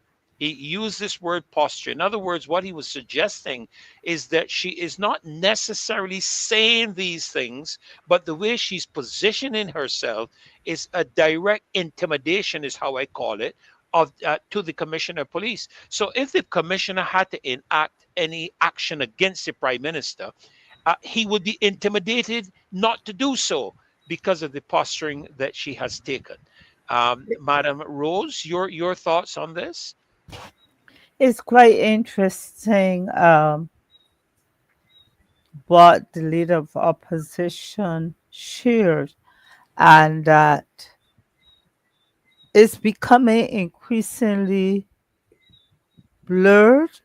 Trouble. I don't know if it's deliberate, but it's becoming increasingly blurred where it stops, where it begins. The prime minister has, I think there are certain liberties or things taken for granted since we have had the two, um, the back-to-back 30-0 uh, dominance by the BLP in the house, the lower house, as well as the upper house. And you would recall, Pastor Ferdy, sometime back when I spoke on this platform and I told the Prime Minister, no, no, Madam Prime Minister, you do not have the authority. Remember, I think it was the wrap up to the budgetary proposal debate, debate back then. And when she talked about how if it were, when the leader of opposition's theme was, uh, show me, what was it again? You remember Nigel Pastor Ferdy, his theme, and the refrain throughout, show me whatever it was, I will see a tyranny in the making. I can't remember. I Oh, can't yes, remember yes. either. Show me a Yeah. democracy, and I'll Okay. show you a tyranny in the making. Yes, yes, Right. yes. And in that, in her wrap up, she said that um, if her government were that a tyranny in the making or tyranny, um, she would not have allowed the marches or the Mm. people to march or permit the marches to go on. And you remember my quick rebuttal was, no, no, Madam Prime Minister, that does not fall under you. It is the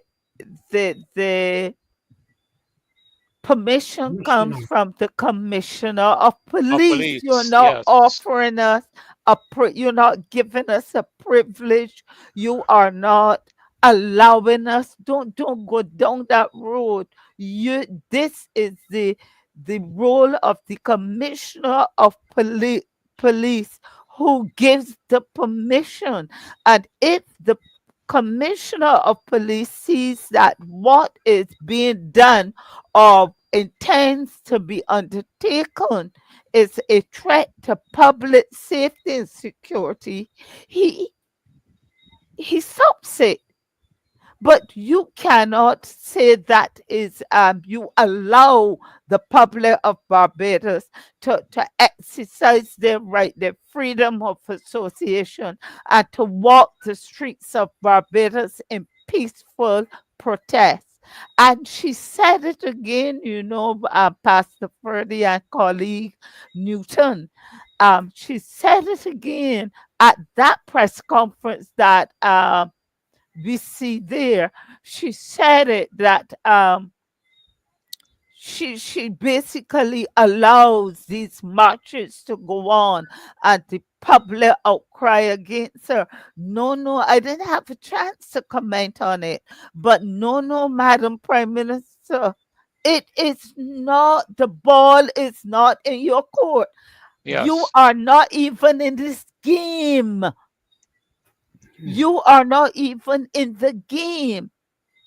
And so I am glad that Mr. Thorne has taken the time at that press conference to educate, because Yes. people Yes. feel that the prime minister is, the prime minister has all this right. And if you go on social media, as I study, I analyze social media. When you go on social media, people tend to want to silence observations that the prime minister does not have the penultimate nor the ultimate right to control as she seeks to do.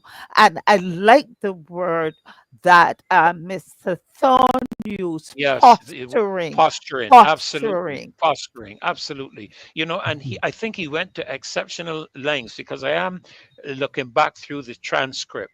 He went to exceptional lengths to make the point that the prime minister or the government has an administrative aspect and a financial aspect where the Barbados Police Service is concerned, but she does not have operational interference or operational authority. That lies solely in the hands of the Commissioner of Police.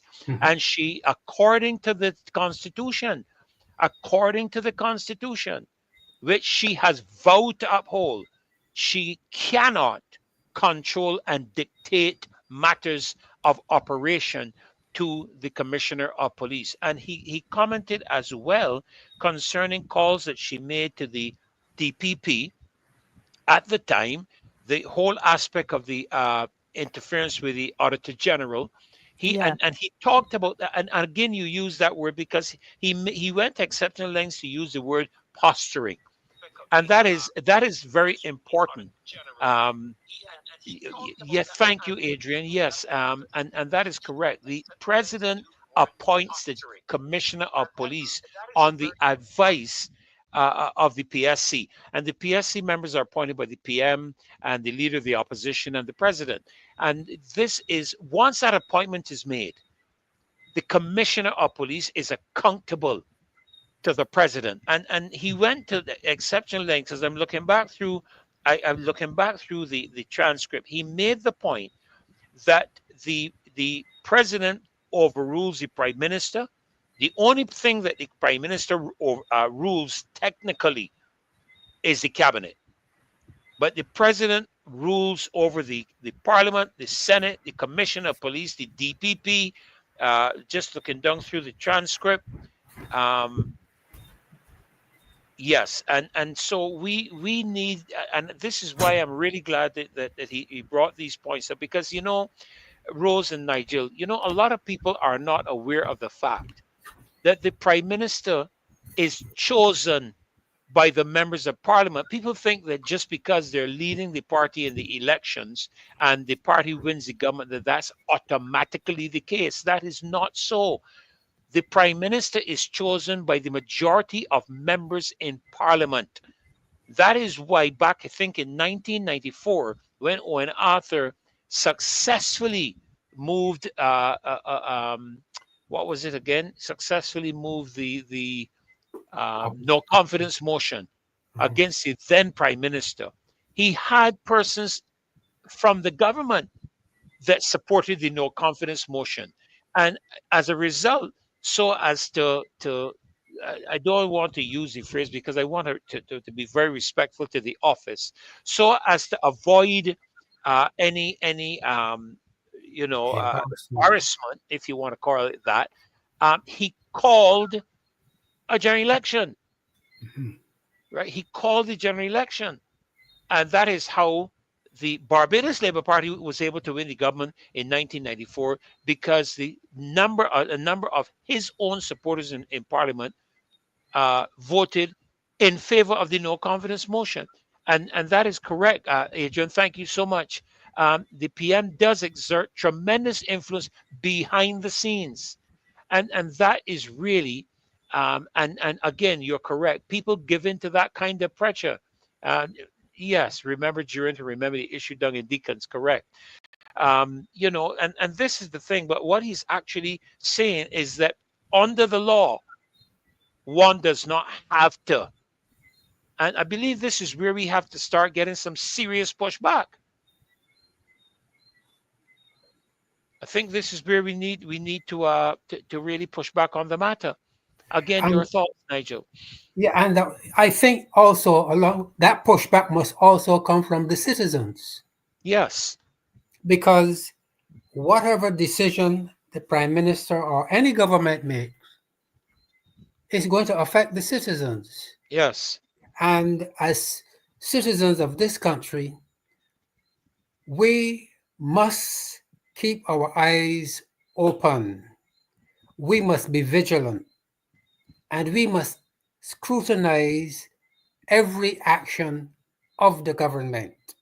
Because, as I often say, the government is not a self appointed entity with absolute power over the citizens. We elect them, we put them into office, and therefore we have a moral and an ethical responsibility to scrutinize everything that the government does.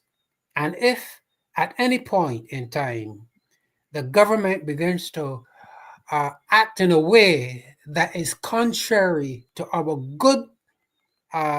well-being, then we have a we have to right act. and a duty To act. to act.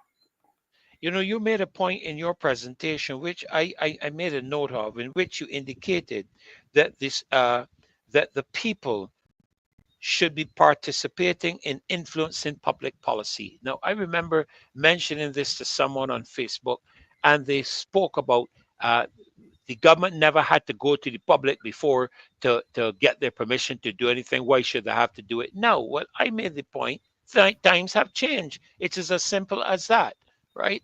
I just want to um, inform the loyal opposition, those of you that are watching tonight, to remember that you can call in 236-7000, and you can call in and you can excuse me, excuse me, you can share your comments with regards to what we're discussing tonight, and even with regards to what the leader of the opposition has indicated and has expressed, which is accurate. It is legally accurate what he has said. And of course, I mean, even if you want to call in and say a prayer, give a prayer over the country as a part of your call in, that's fine, because we cannot just give lip service to the second stanza of our national anthem that says the Lord has been the people's guide for past 300 years. So it is fitting, if you wish, to call in and give a short prayer. That's fine. We don't have a problem with that,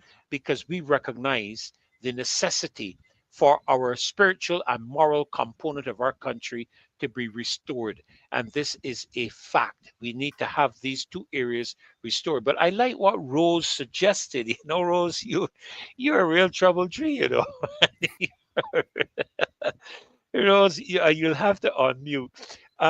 You're talking about the prime minister getting buses. I'm assuming that you mean she's going to have to get on board with the bus too, and go and get people and take them to church. I'm assuming that is what you meant, right? But very quickly, we've had a couple. Well, I can't even say a couple of things that I believe stimulated this press conference for the leader of the opposition. I mean, over this weekend, Rose. Today is Monday, June the 16th. I think since Thursday last week, we have had a fatal shooting in the Ivy. We have had a Ghanaian nurse stabbed in the throat, leaving her work in St. Philip from the district hospital there in St. Philip. I think that was another attempted robbery. We had a robbery on, I think it's on Saturday, at Haywood's in St. Peter, of a former. I had it here in front of me.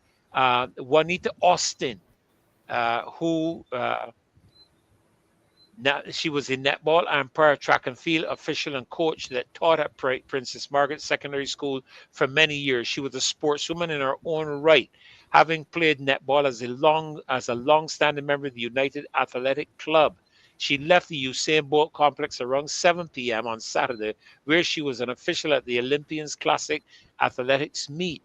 And she was at Haywood's, where there was an attempted robbery. A man attacked her, reportedly brandishing a machete, as she made her way home after disembarking from the bus in Speightstown.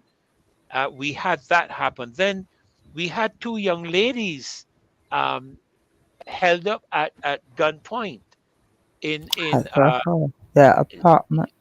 in that apartment in one. I mean, Rose, all of this happened in the last couple of days. All of this happened in the last couple of days. I saw a video clip today of St. Michael's Road cordoned off because of a shooting that occurred this afternoon in St. Michael's Road. Remember the teacher that was attacked at the Frederick Smith Secondary School? I mean, this is insane, Rose. You know where I got that idea, and I mused over it. I worked through it about telling the prime minister, and I mean it. It's not tongue in cheek. I mean it. I listened to last night. It was Marcia played Prime Minister Holness, and you could hear the passion and the fire in his voice that he's going after those criminal elements. Enough is enough in Jamaica. And under his leadership, we're seeing in Jamaica they are experiencing a reduction in crime and violent crime.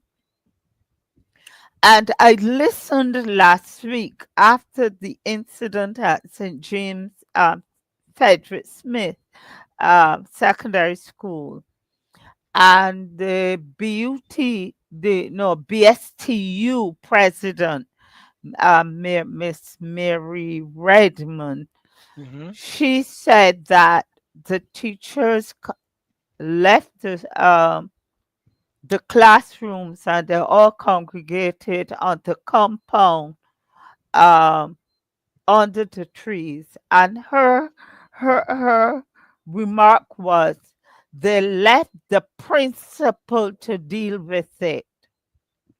He hates the school, let him deal with it. And so from what she said, they retreated, they retired from that environment, leaving the principal to deal with the charges. And I am saying, Reverend Ferdinand, colleague Newton, that there are times instead of interfering with uh, the responsibilities and the positions, as we've pointed out, the the director of public prosecutions and the auditor general and the commissioner of police. There are things that require your leadership. And so I said, take a page from that book, from that scenario at St. Mhm. James, down in St. James at the school, and take charge. Take charge, and not with a press conference, not with, and it isn't even a press conference now, it's a statement. And you say what you have to say, not even your colleagues at the highest level. You're flanked, uh, or in your company, you've got the deputy prime minister and the AG, the highest level within your cabinet. And when asked if they had anything to say, they didn't grasp the They didn't have anything. opportunity. They didn't have anything to say. They They didn't didn't have have anything to say. anything to say. I, I, And therefore I am saying that we need to see something that speaks to the reality and it's not canned, and it is not another narrative. well, Take charge, ownership. Rose, Rose, I just want to remind the people listening to the show tonight, you, the loyal opposition, those of you that are here on with us, 2367000. You're free to call, to voice your comments, like I said, to share a short prayer if you wish. Because the country needs a unified approach, and it needs a leader that will bring the people together. Is a good leader is one who is able to, in the face of all the criticism, is able to sit with those who are critical and bring these elements together to come up with the best solution for dealing with it. This is not something you can throw over on parents, or you can throw over on the school, or you can just throw over on the police, or you can just throw over on the church. This is going to require a leader who is going to be willing to suck salt, step down off your pride throne, your proud throne, come down to where the level of the people you would need to engage exist, and sit down and have a conversation with them, an unintimidating conversation. That is what is necessary. 2-3,000, sorry, 236, maybe Cover. 2-3,000, You know, 2367000, please. And we are awaiting your calls, and we're looking forward to hearing from you. If you wish to make a comment, or you wish to say a short prayer for the nation, that's fine. Okay, so we're looking to you. Nigel, did I hear you just now? I heard. yes, Dr. Yes. Nichols. While we're waiting for these calls to come, and I could interrupt you at any point. You arose Yes. as soon as I see a call coming. Go ahead. Since 2018, I have been asking myself, and I've been wondering if the Prime Minister has the qualities of leadership necessary for leading Barbados, particularly in this crisis or these crises that we are in. To me, she does not demonstrate the quality of leadership that is mandatory to move Barbados forward, to move Barbados beyond, according to Rose, the tipping point. Uh, it calls for someone with a vision. And as far as I'm concerned, and as far as I can see, neither the Prime Minister or the Cabinet, they do not have the necessary vision Hmm. to lead this country. Therein, we have our problem. Adrian Hines makes a interesting comment here, because when I listened to the report of these two ladies that were held up in their homes, I mean, people are concerned about invasions of their homes now more than ever before. But they were held up at gunpoint in their homes. They contacted the police, and the police took over an hour to respond to that robbery. And that in itself, I agree, Adrian, it's not very helpful. You know, when we were discussing, I'll come back to that point in a moment. We have a caller on the line, Rose and Nigel. Good evening, caller. Welcome to the Marcia Week show. Please proceed and share your contribution tonight. Yes, please. A very blessed night to the opposition and the all those in the hearing of my voice. Uh, five, five words. Five words. Who feels it knows it. Pastor Ferdy and Nigel. Let me ask a foolish question. You have children, right? Yes. Yes, and grands. Okay. Okay. Well, next foolish question. Have you experienced childbearing? You Not mean me? You childbearing. mean myself and Nigel personally? Both of you. No, we are men. Childbearing. We are men. We know who All we right. are. Now, We know who we okay. are. Now, obviously, Rose, I believe she have children, and she have experienced childbearing. Now, who feels it knows it. If we have a leader who does not feel what the citizens feel, we could expect this kind of behavior to be, because I'm saying, if I am the man of the house and people are breaking into my home, and all I do is tell them to take the tint off the window. If you hear something, say something. Yet still I am looking to pass a law to keep them silent. What am I really saying? Am I feeling what they're feeling? And how do I know that they don't feel what we are feeling? It's because of all of the above. We are crying out and nobody is listening. And I believe that until crime comes at their doorstep, until the shooting comes at them, then you're going to hear all sorts of legislations being passed to stop crime from coming at them. But right now, it don't seem to affect them at all. I believe it's about time that who feels it, knows it, show it.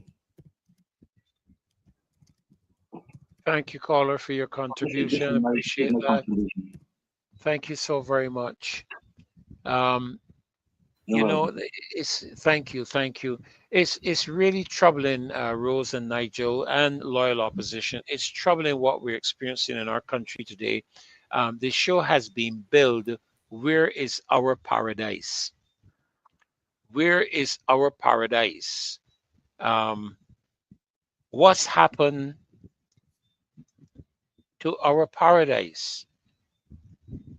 You know, so you were talking earlier, Nigel, about the gem of the Caribbean, and if you look at the design of the Caribbean, Barbados sticks out like that proverbial diamond in the top of the ring. You know, right at the top of the ring, you get that diamond that stands out by itself, and that's what Barbados is, right out there in the Atlantic Ocean, by itself. And we had a beautiful country, and I will say that I have observed, and somebody said it, I can't remember if it was on my Facebook page or where, but serious action has to be taken. And the first step that has to be taken is that the government has to publicly disassociate itself with all criminal activity on the island and all criminal association. We see criminal elements dancing up with them down at the East Coast Road and going into Parliament at their invitation. And so there's a sense in which there is that right they feel to engage. And when you can get somebody talking foolishness about is there's no gang violence and it's only reprisals, people hitting back up, but that is done within the context of gangs. People don't just go individually and hit back at one another. We call that, Nigel Rose, a fight. Like we would have in a district where you come and hit me or you trouble me and come back and trouble you, whatever. But what we're dealing with here are gang people who are being initiated into gangs, who are sent out to prove themselves and just go and ad hocly shoot at somebody as a part of that initiation process. This is what is happening here in Barbados. Rose, your mic is muted. You have to unmute. Go ahead. Yes, you're on mute. It seems as though, I don't want to say that they are numb to what's going on, but they seem to be looking at things through the same tinted windows, the very dark ones, that they are out of touch with the realities. I can't understand. Now, for example, last week there was the issue at Princess Margaret School too, or the week before, Goodness. when the teachers said enough is enough. But I heard, Rose, that they had a home invasion tonight. Another home invasion tonight. I was checking here on the comments, and somebody talked about how there was a home invasion tonight. Oh dear. While we are here on the program. But you remember, and I am wondering if they are out of touch with that same Princess Margaret. I think the next day, the Minister of Education went to Princess Margaret School to open a robotic lab or something like that.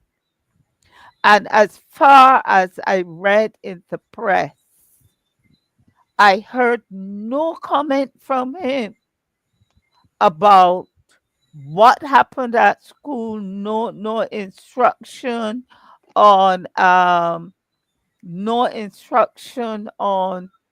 to the children on his stance, his position on violence. Nothing. It was business as usual. I have come to get this technological program in place, so let us get on with the business.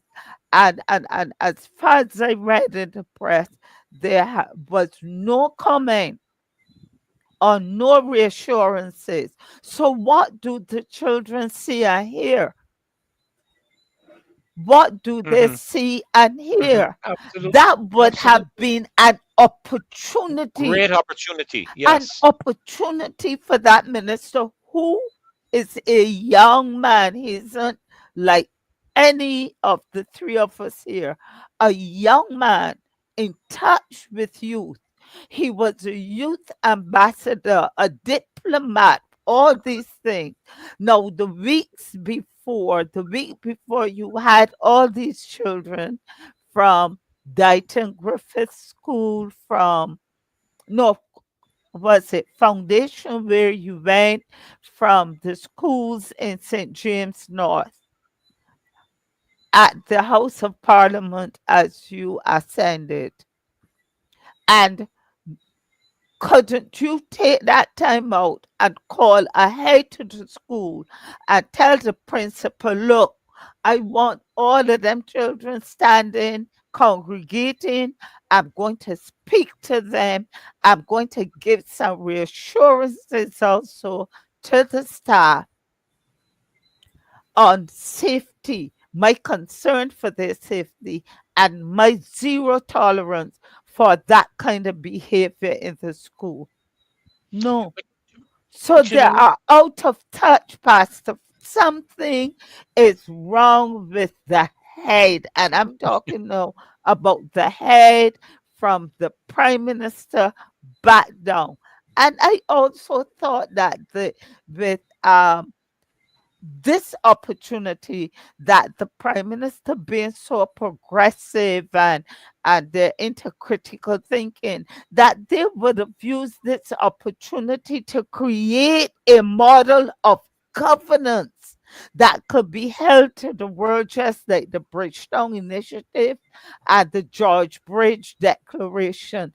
They had opportunity to show to the world, the Caribbean, to us, that they're thinkers and that they can create a model similar to, not similar to Singapore, but like how Singapore used their opportunities to create a model that has outlived that prime minister, that president.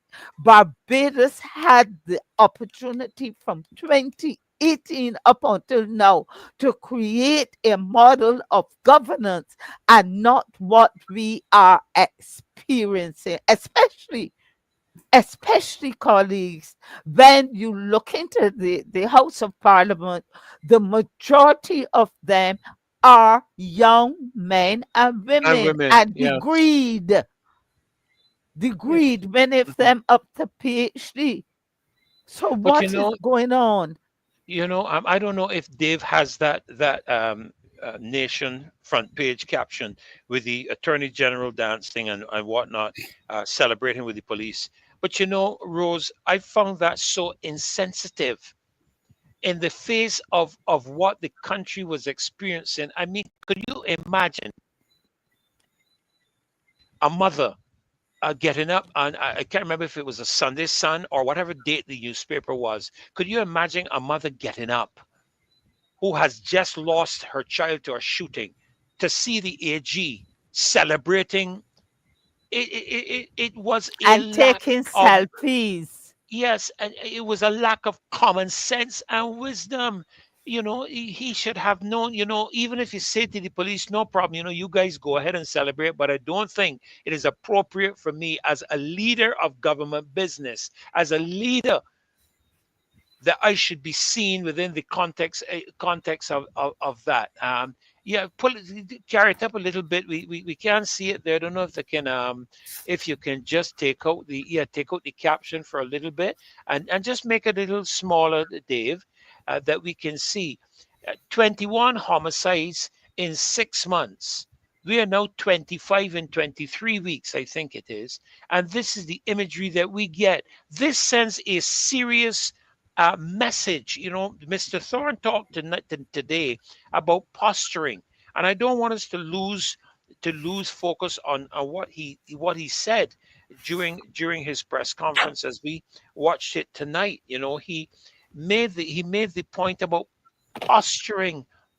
When you posture, when you position yourself to look a certain way, what is the message it's sending to the people? What is the message it's sending to the criminal element?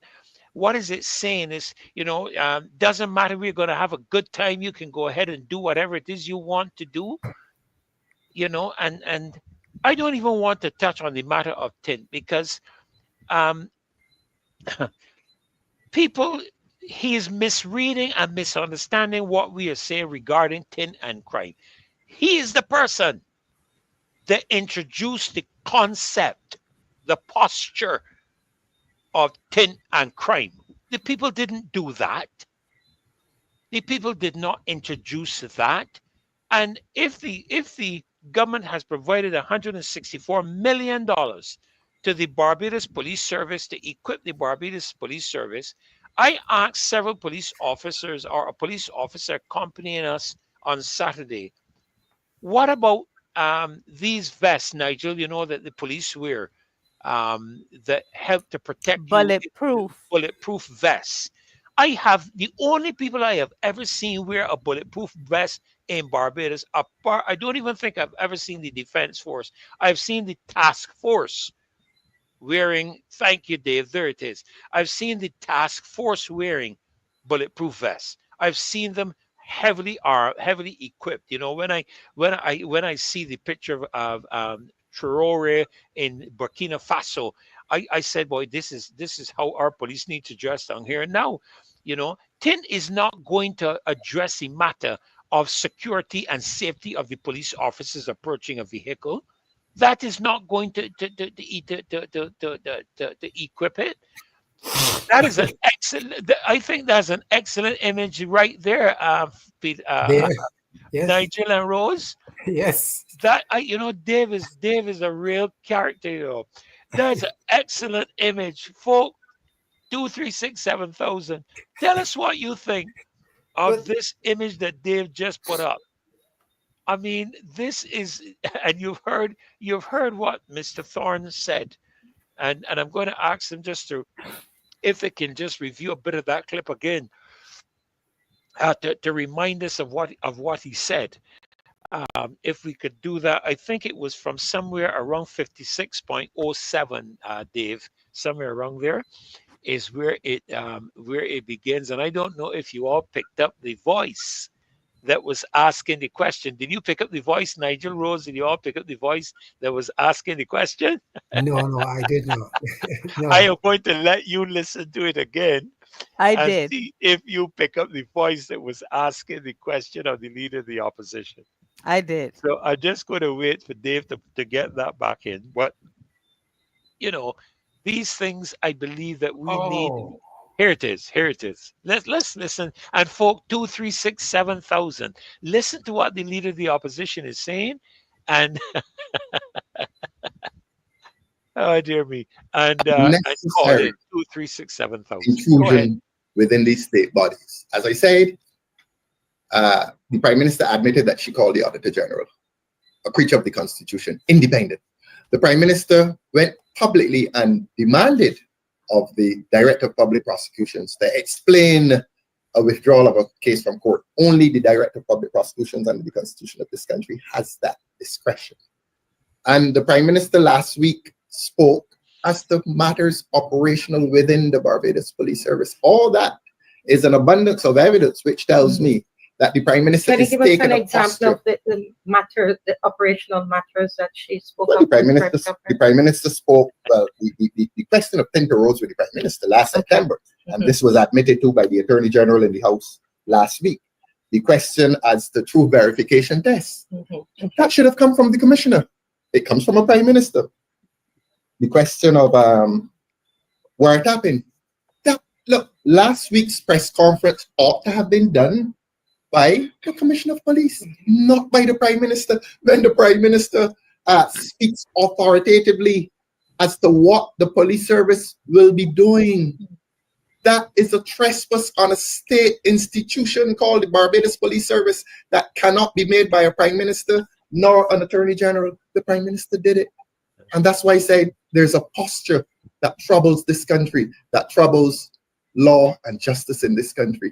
That interview, that information ought to have been given to this country by the Commissioner of Police, not by the Prime Minister.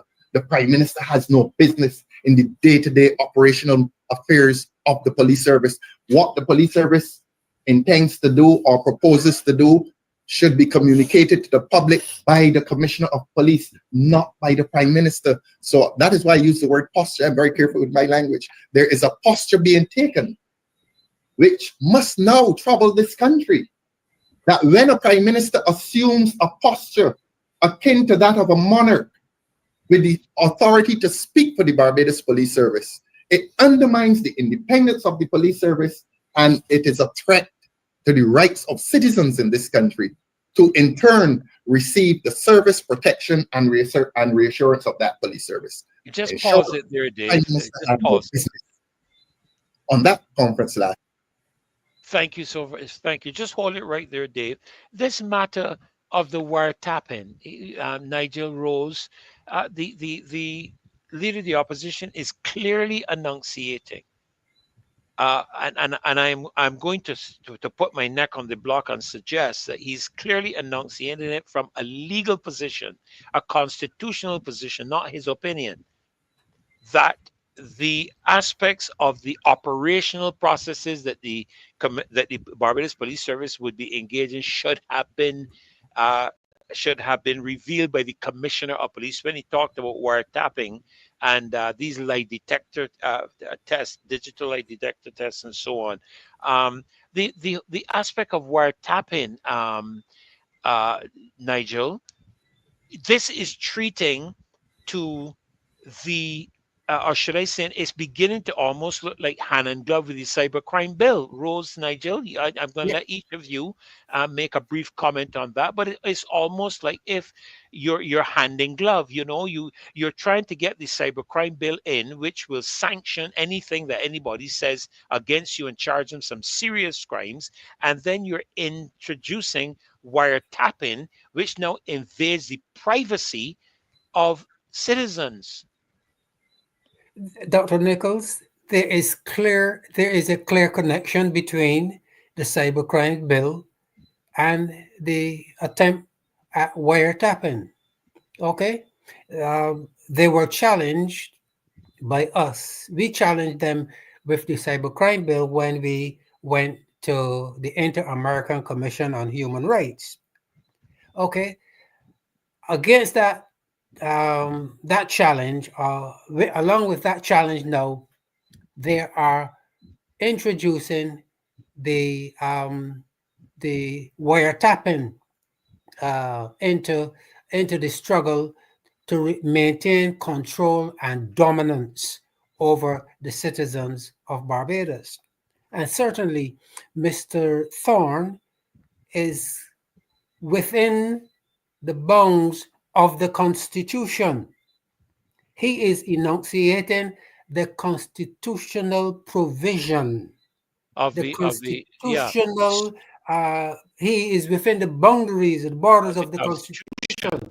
Sorry to interrupt you, Nigel. We have a caller, so remember your last words. He's within the boundaries of the Constitution. Okay. Good evening, caller. Welcome to the Marcia Week show.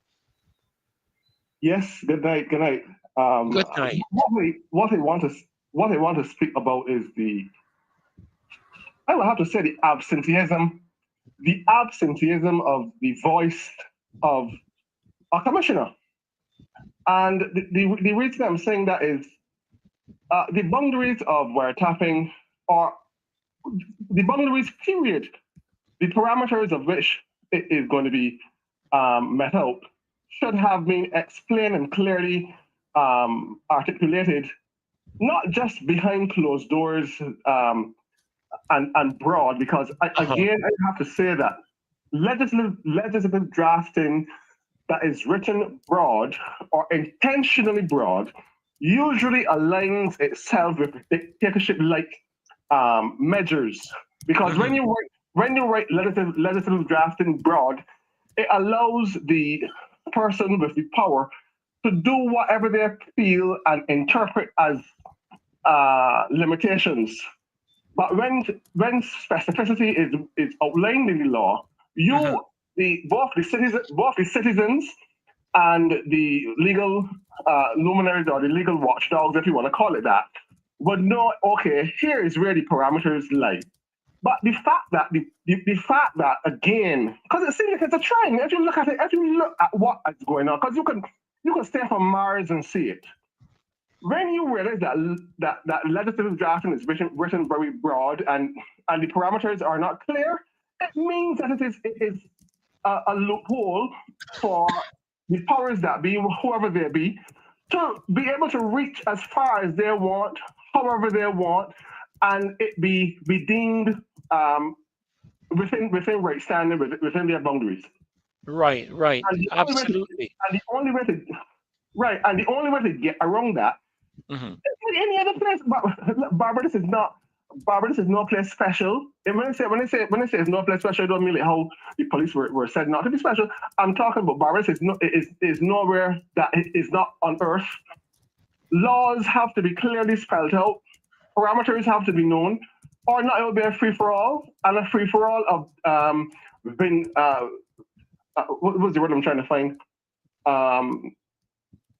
Not Free for all within the jurisdiction of the government, within the power. Of course, because yeah. But I do really stop and assess the trend. There's something called in law. And people think that you have to be a lawyer to understand law. You don't have to be a lawyer to understand law. You know, law has a way of every jurisdiction has something called the spirit of the law. Laws that are written in China have a spirit attached to it. The same way in England, the same way in Canada, the same way in Russia, wherever you want to call it. The spirit of the law is what you would assess that X and Y is either dictatorship-like, it is either democratic, and there are certain words and adjectives that go along the line. I'm not going to be too long. Where I'm going with this is that there needs Barbados, after a declaration of republic status, cannot just gallop manically and parameters of the law not be known by every man, Jack or woman, Jill, that they cannot be able to see. Are you there with me? Yeah, we're hearing you. Right, because you see, if law continues to be written, if the law in Barbados, because it seems like the Prime Minister is not anywhere slack or short of legal luminaries. Because when you have wealth, and you have the access to wealth, you should be able to access legal luminary might. And if that is the case, or since that is the case, legal luminaries who are pro-democratic legislative drafting would not write legislative drafting that is broad. Broad meaning that you can't tell where the parameters are. It can be interpreted however a person wants to interpret it. It's not specified. It's not specified. And the fact that this trend continues to be, it means that it is intentional. And my last point before you go on is that if you are saying the carrot, looking like this, when I say the carrot, in other words, if you are saying legislative drafting that's being written like this, and you have not yet seen the new Constitution of Barbados, there's two words I can leave the panel with: syllogistic and the other word, and Socratic. Syllogistic and Socratic deductions will tell you that if laws that are being written the way that they're written now are like that, they must fit the new constitution. In other words, that the new constitution of Barbados would have to be dictatorship-like in its spirit. Thank you so much. So my last thing, in other words, you don't have to see the new constitution of Barbados to know that the trend must fit. Right. Absolutely. Gotcha. Thank you so much. Appreciate that. That's tremendous information. Thank you. Appreciate it very much. Thank you. Right. Thank you. You know, he makes a point there, Nigel and Rose, and I was just trying to note a few things as he went along. I think Mr. Thorne referenced the aspect of the wiretapping. And I believe during his press conference, he mentioned something about, a person, the police can't just come into your house willy-nilly. They can't just invade your privacy. They would have to go to a magistrate or a judge. And obtain, by virtue of substantive information, obtain a search warrant in order to come to your home and invade your privacy. And he was expressing, because apparently nothing has been expressed where that aspect is concerned. And he alluded to the fact that he is hoping that when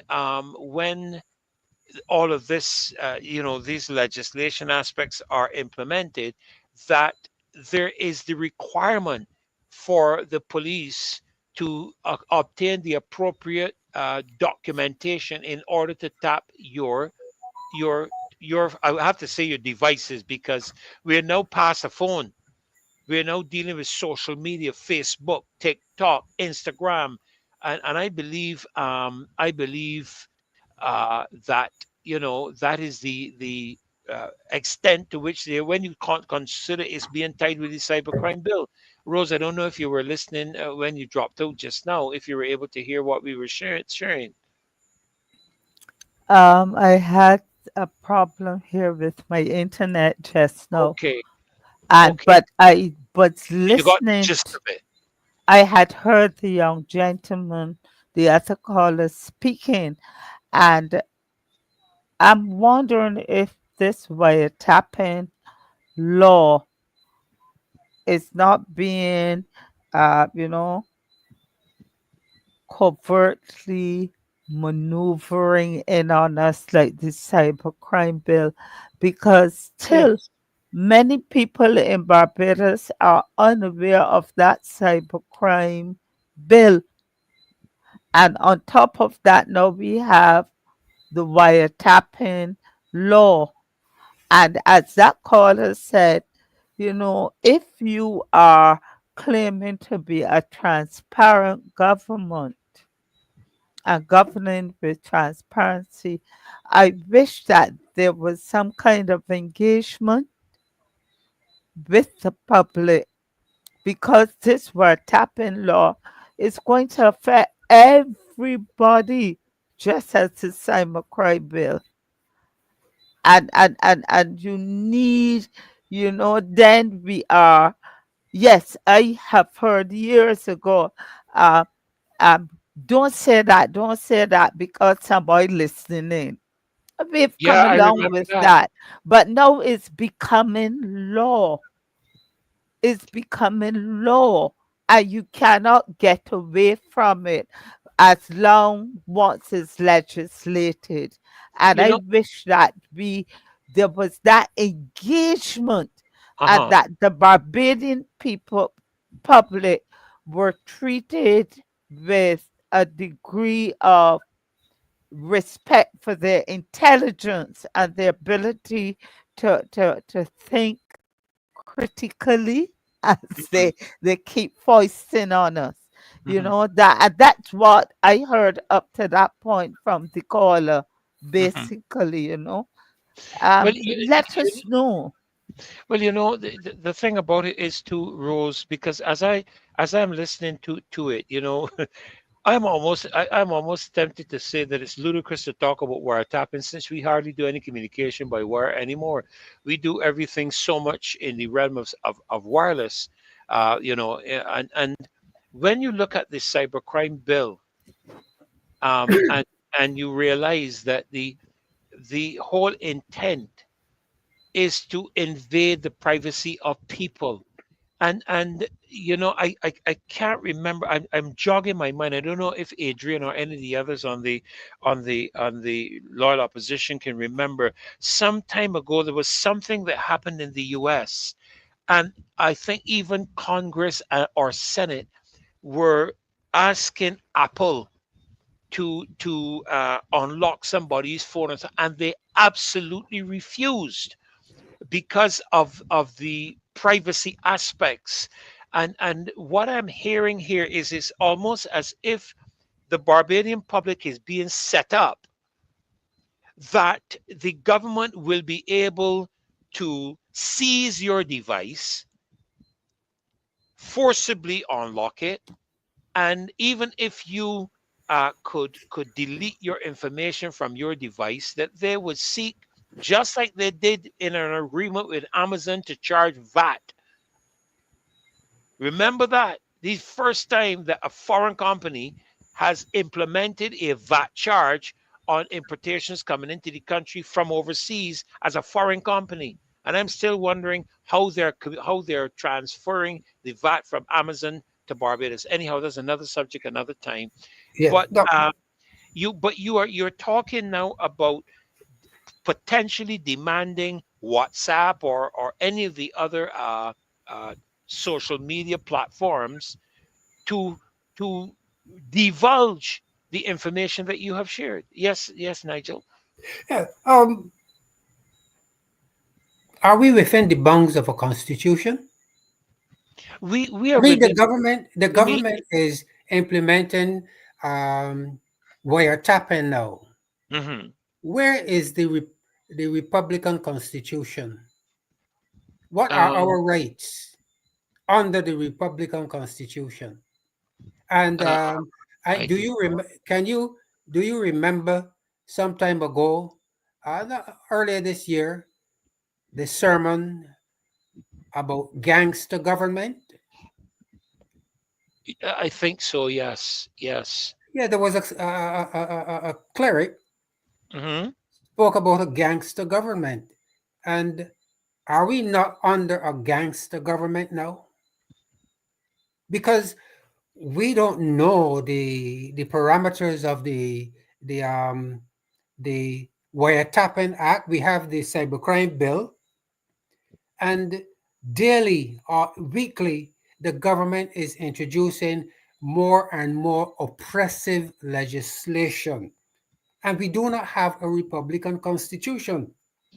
But So, Ryan Rock is saying here, Nigel, in the comments, I don't know if you can see them. I keep telling you all that this PM is going to come soon and have all these things in the new Republic Constitution.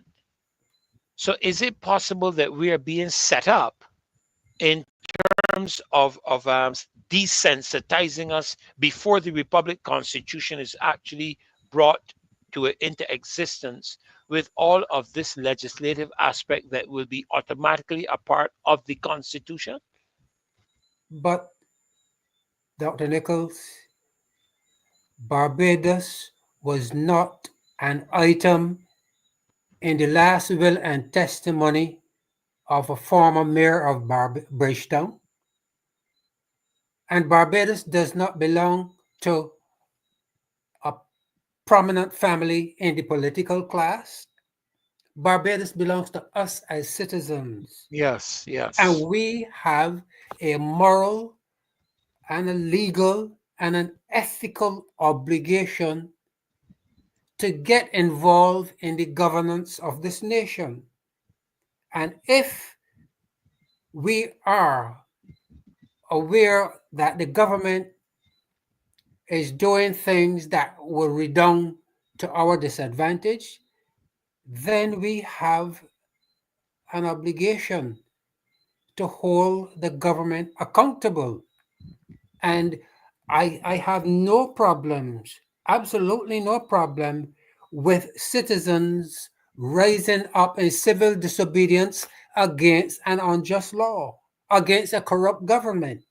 Absolutely no objections to But that. Nigel, to be brutally frank with you, I mean, we've been holding marches for the last several months. For several months, we've been holding marches, and I keep wondering what are you going to have to do to get Barbadians to get serious?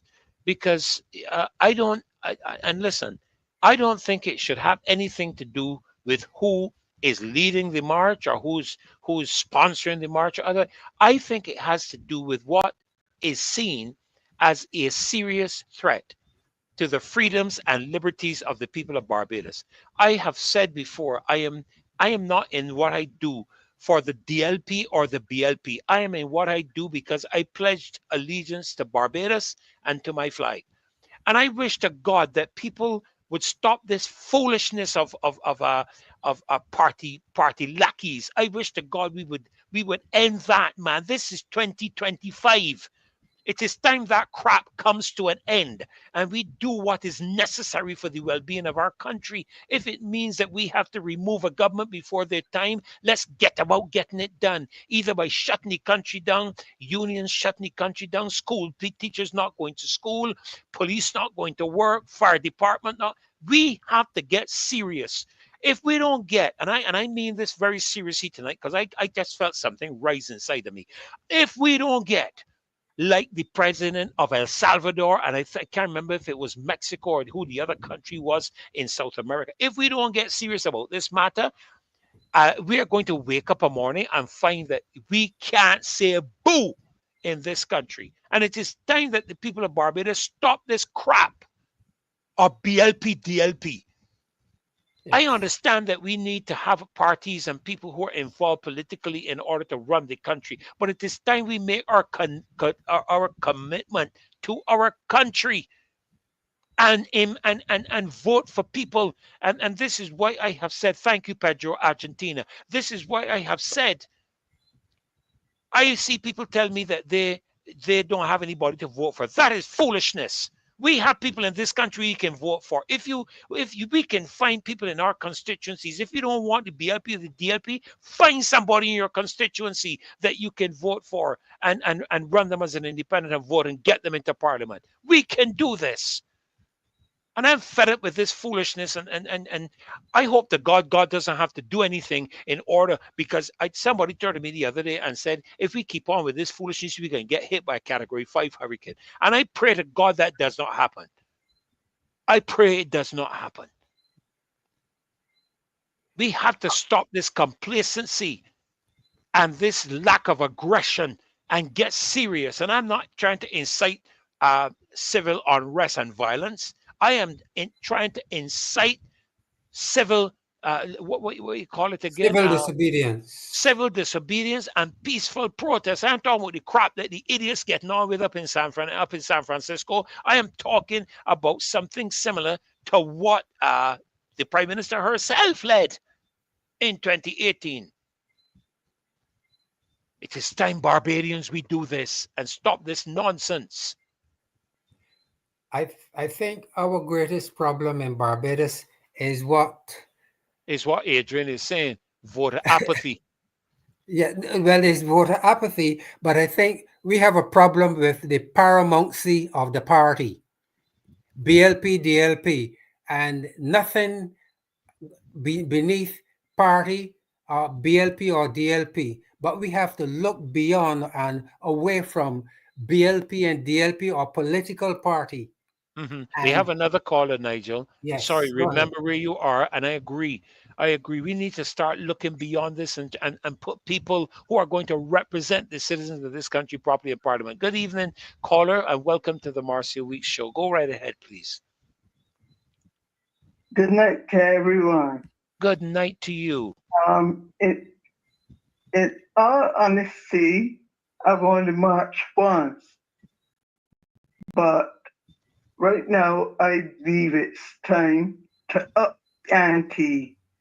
I don't believe that the money being spent giving the government money to march, it's time to stop that.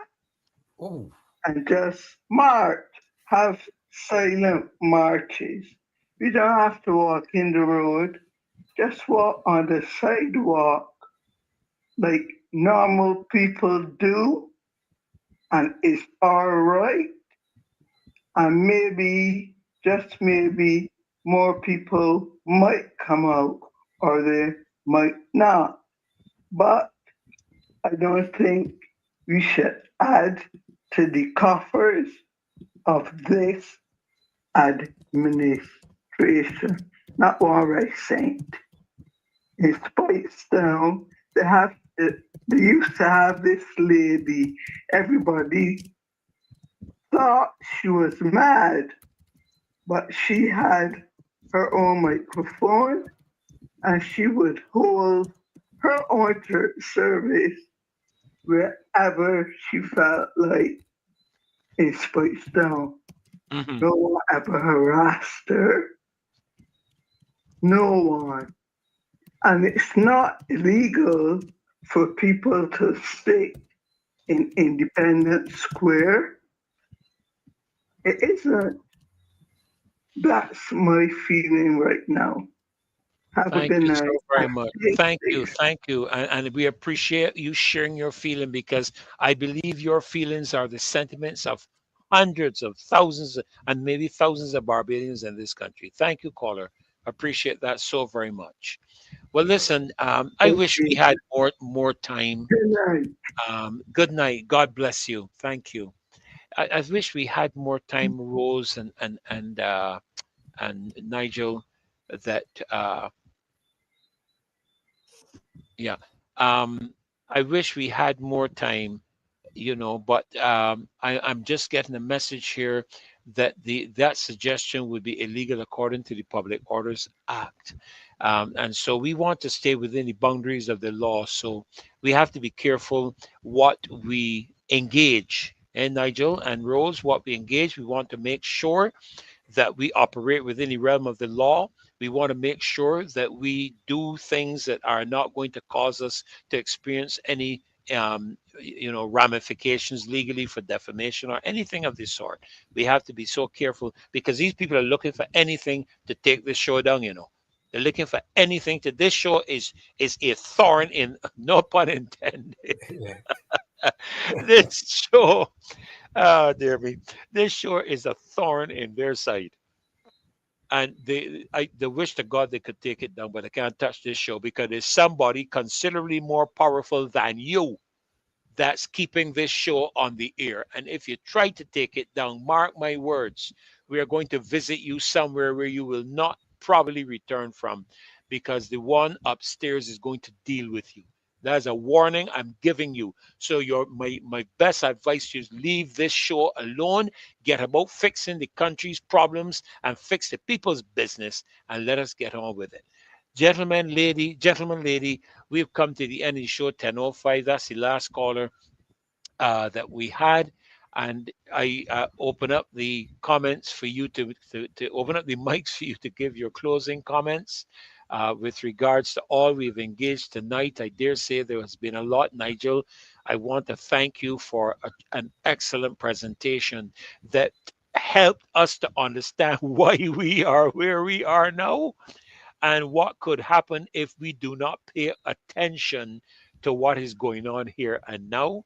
And Rose, I want to thank you for sending a clear and concise message to the Prime Minister on behalf of the people of this country. You spoke to her as a citizen of the country on the behalf of the citizenry. So I'm going to let you go first, Rose, with your closing remarks because we maintain, Nigel, our gentlemanly posture, and that posture is ladies first. Okay. And so, Rose, we let you go with your closing comments first. Go right ahead. I thank you, and I like to end where I started. In all seriousness, I don't believe that we need to delay. Um, I am sending out that challenge sincerely and respectfully to the Prime Minister and to the MPs. Show us by your leadership, show us what you will do. And as I say, go into your communities. And I'm not saying go into your communities, find them, you know where they are, pull them out. And I'm not saying, in the Bible it talks about call a solemn fast, call a solemn assembly. Find the persons in your constituency and assemble with them and take to them strategies. And let's see strategies. That peace program has failed with millions of dollars put into it. Scrap that and engage. Get the buses. Stop instructing us and giving us directives. Let us see you doing it. And I'm sure then we'll be encouraged to follow your lead. Until then, I can see the horse continuing to escape the stable. We've got to pull it back. And you started, Madam Prime Minister, with your was it, I was going to say committee, with your cabinet and with your MPs. There are 29 of you. You have strength in numbers. Show us. I wrote here, Rose, stop flying all over the place and walk in our country. This is what we elected her to do. We didn't elect her to fly all over the world as a activist for climate change. We elected her to look after the business of this country. Community, constituency, country. Yes, community, constituency, country. Thank you so much, Rose. Appreciate your presence here tonight. It was a Thank joy you. having you on and another education. Even though it was a letter to her, there was so much we learned in that letter. The Barbados Accord and the George what you call it again? Bridge George George. George Bridge. George Bridge. Um, that agreement and also the CARICOM leadership aspect. Thank you so very much. Nigel? Yes, sir. I remember in one of my earlier presentations, I spoke about I spoke to you on beyond the turning point, where Barbados began its descent into chaos. I think a couple of weeks ago, Rose spoke about the tipping point. Yes. And clearly, Barbados is at a very critical stage of its development. And the government is incapable of rescuing Barbados from beyond the tipping point, Rose. And it is going to require all of us as citizens to assume and to take up our moral obligation to get involved in the governance of this country so that we can rescue Barbados from total collapse. But that is going to take, by the way, we have to take note of the Public Order Act, the 1970 Public Order Act. Now we have the cybercrime bill upon us, and now there is the one for the wiretapping and the wiretapping and yes. so on. Barbadians, be aware. Wake up. Be aware, and do not fail to act in your own best interests. Thank you, Nigel. Really appreciate that. Really appreciate that, Nigel. Thank you so very much. I made a note here, Rose.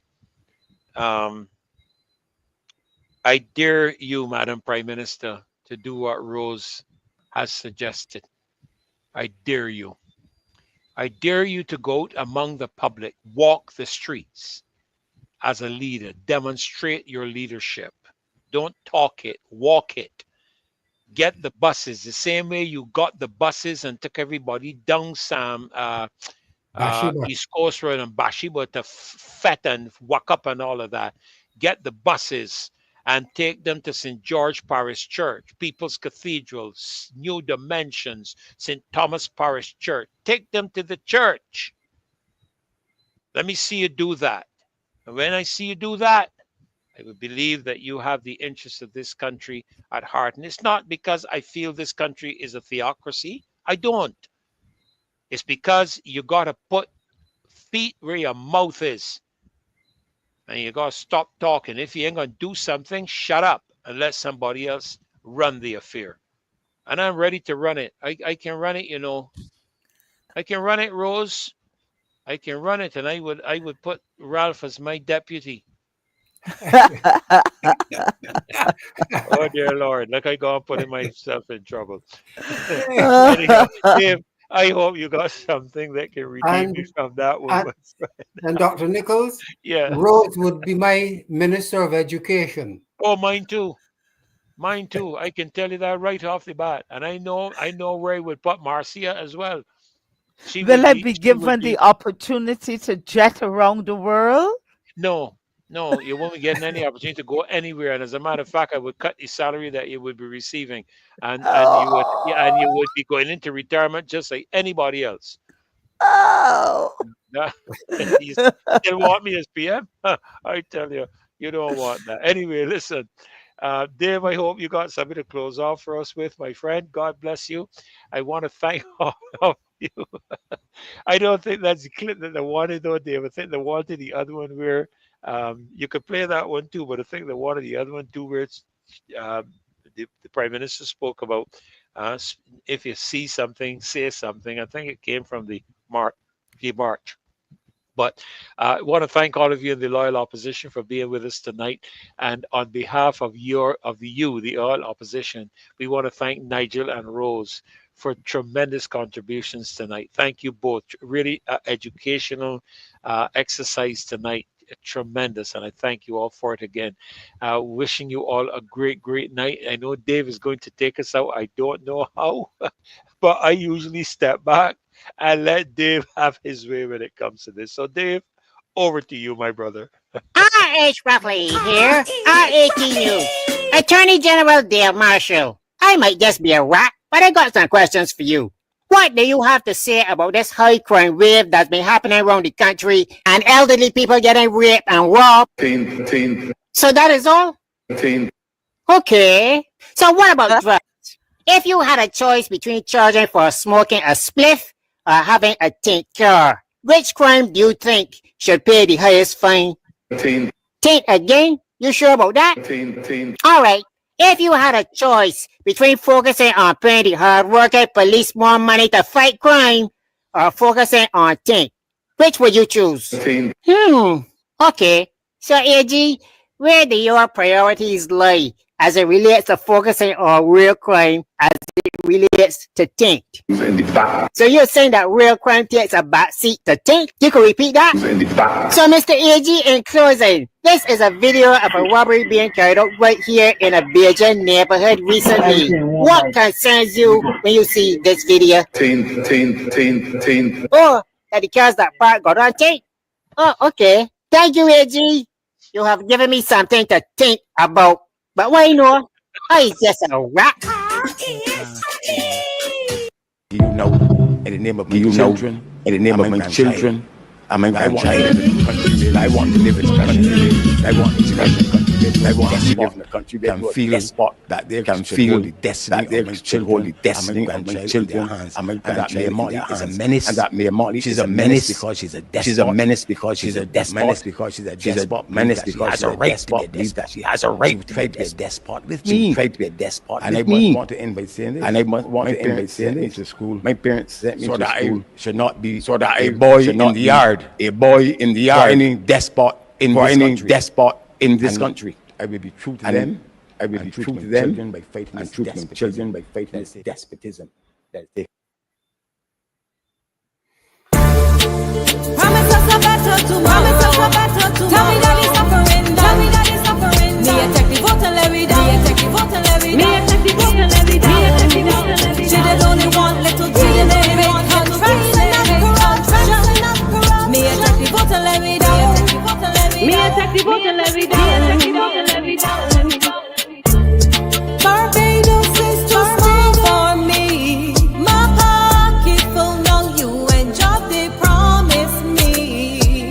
And a girl like me want power and more money. You cry transparency, but that's a no for me. Promise us a better tomorrow. Tell me that it's suffering done. Me a take the vote and let me down.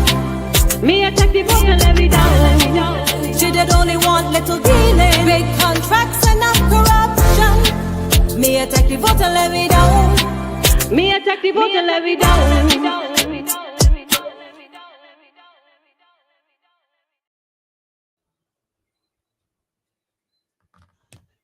Well, want to say good night to all of you. Good night, Rose. Good night, Nigel. Good night, Dave. Good night, Mars. And good night, loyal opposition. God bless you. Remember, God bless. before Good night. you put your head on your pillow tonight, say a prayer for our country. All right? You don't have to talk long. You're not heard because of your much speaking. Just say a short prayer for our nation and for our leadership, all of the leadership. Good night, and God bless you. Good night. Good Bye, everyone. Good night.